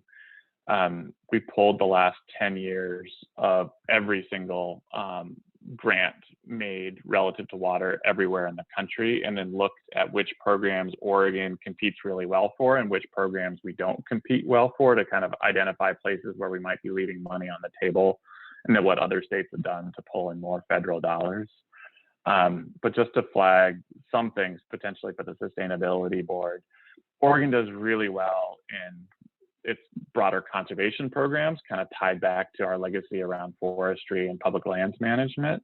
We do really poorly in pre-disaster mitigation and FEMA dollars, as well as community development block grants and some of the other kind of packages of money that are much bigger as a percentage-wise in the federal budget. So just some of those things that Sustainability Board looks at, and looking at other areas and how to connect those back into water. And then I think, Mark, to your point on some of the irrigation efficiency works and others, we have models out there, right? We've done a ton around energy efficiency. You've got the Energy Trust of Oregon is out there. You've got the Portland Clean Energy Fund as an example of community-led work. So there may be some models or other things to pull on too. David, I saw you had your hand up for just a second, and then also looking, John, to you, and Secretary Fagan to you, and Dave to you, in terms of kind of wrapping this up, thinking about next steps. Like where do you all want to take it next? Just watching the clock a little bit too. But David, did you want to jump in a little bit, and then we can cruise to the others? I think aligned with what Mark was sharing and the others on the regional outreach. And I just, again, want to appreciate the marathon that you're all coordinated in running here and at the pace that you're running. And what Mark Owen stressed was just the balance between surface and ground, but I also see that balance that water is playing for health and nutritional value, and being in agriculture, it just strikes a chord. And you know, the reflections that I've seen over 2 decades now, as Raji has also seen in the landscape over 3 decades, I'm observing around me here. And I've also seen stressed ditch runners from the irrigation districts. They're just so maxed at controlling and regulating water. So I think about education, right? The core is awareness, community engagement. And I think that we have those outreach posts through our land grant university, through the extension office, and not looking at it from regulation, but looking at it through awareness and education that we as farmers respect. And so there seems like there's an opportunity there to work through food technology and engineering department to support the awareness of conservation and farming that we're all looking at very differently and pivoting, whether it's through intensive grazing and conservation through those methods, or as John shared earlier on, through dry farming in his vineyard. So I'm just putting out the opportunity to work with the extension offices to connect with farmers regionally through education and awareness.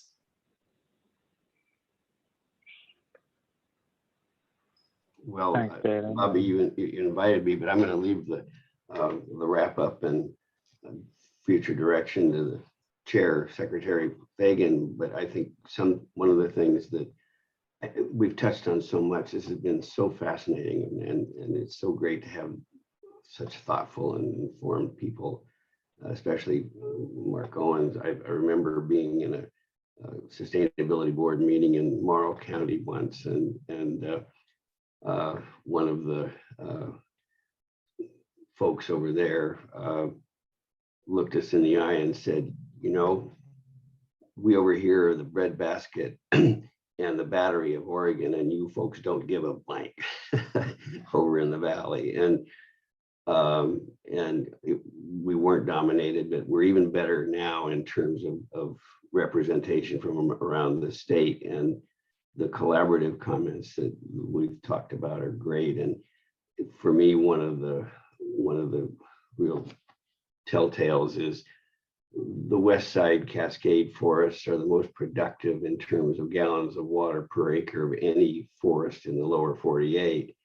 And yet we've seen hundreds of thousands of acres of that burned. And so the future of that is Tom's map that showed the Willamette is about the only rainfall fed potential in August of some years. And that may change, and we're all in this together. And the incentive things, I think about Salem's water supply is old rights based upon Boise Cascade rights, and yet we've seen the blue-green algae issue raise its ugly head, and Salem's had to spend millions in terms of combating that.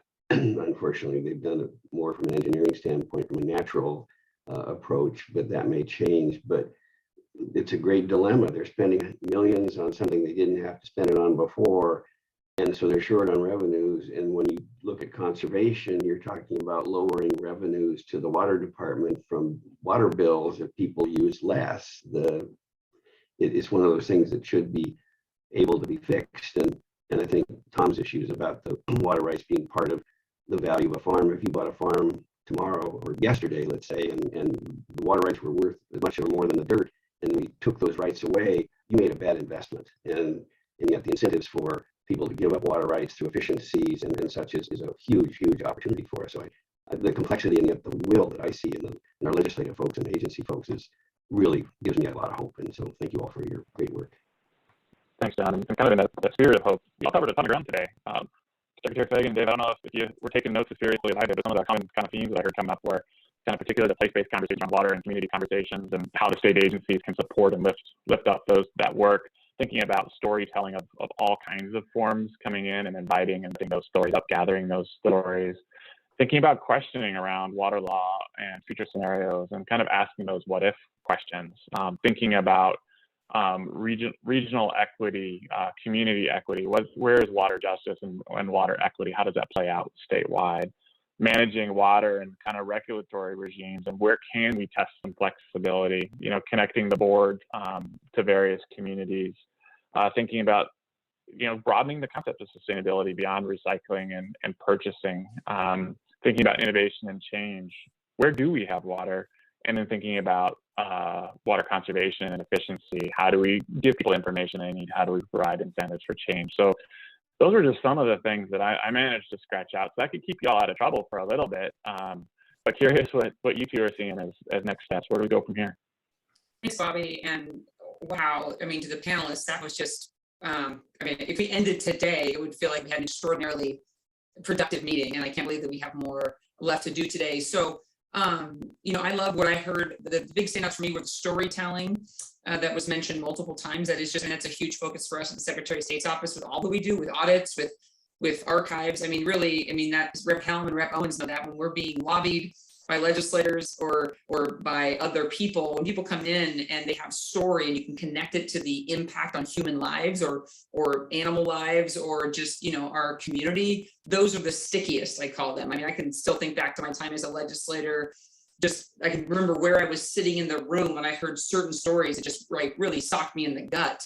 And so I know that being able to take something like water rights, that maybe some people just feel intimidated at the very comment of that, because as you mentioned, it is very legal, and it's very technical, and it's a very old legal system, and that can be intimidating. But to have a storytelling element about how it impacts people's lives today, makes their lives harder today, make their lives easier, how, regardless where you are in the state, that you're eating produce and drinking milk and eating cheese that comes from somewhere, and the reliance of our entire life on water is incredibly impactful. And so that is, and then obviously just the use it or lose it, the concerns about the disincentives for conservation, because if you don't use it, then you lose it. And that being a really big concern, and obviously counter to our goals as a state and as a country and as a world, really, as we look at drought being an issue.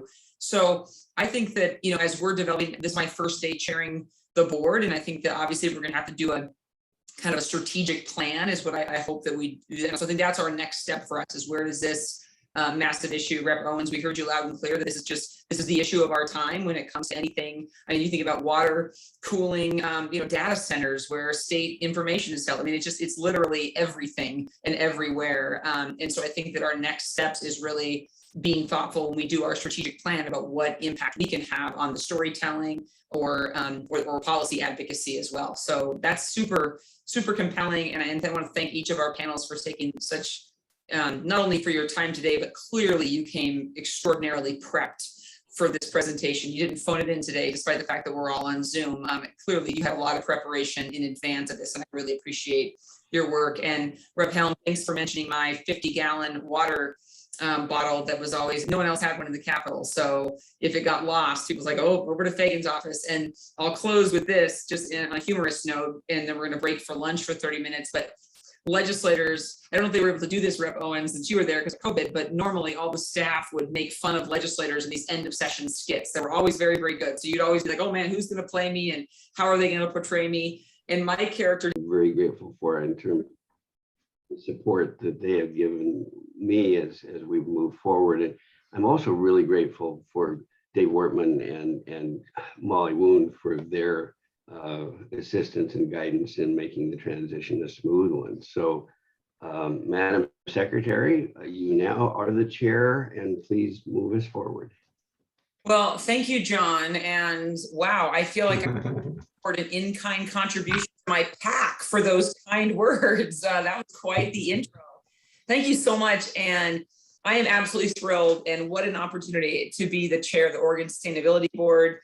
I'll say it, even though I know it's obvious and we all feel it. I deeply wish that we were in person, and I very much am hopeful. I will continue to be hopeful that we will be able to meet in person next time, because I look forward to meeting all of you.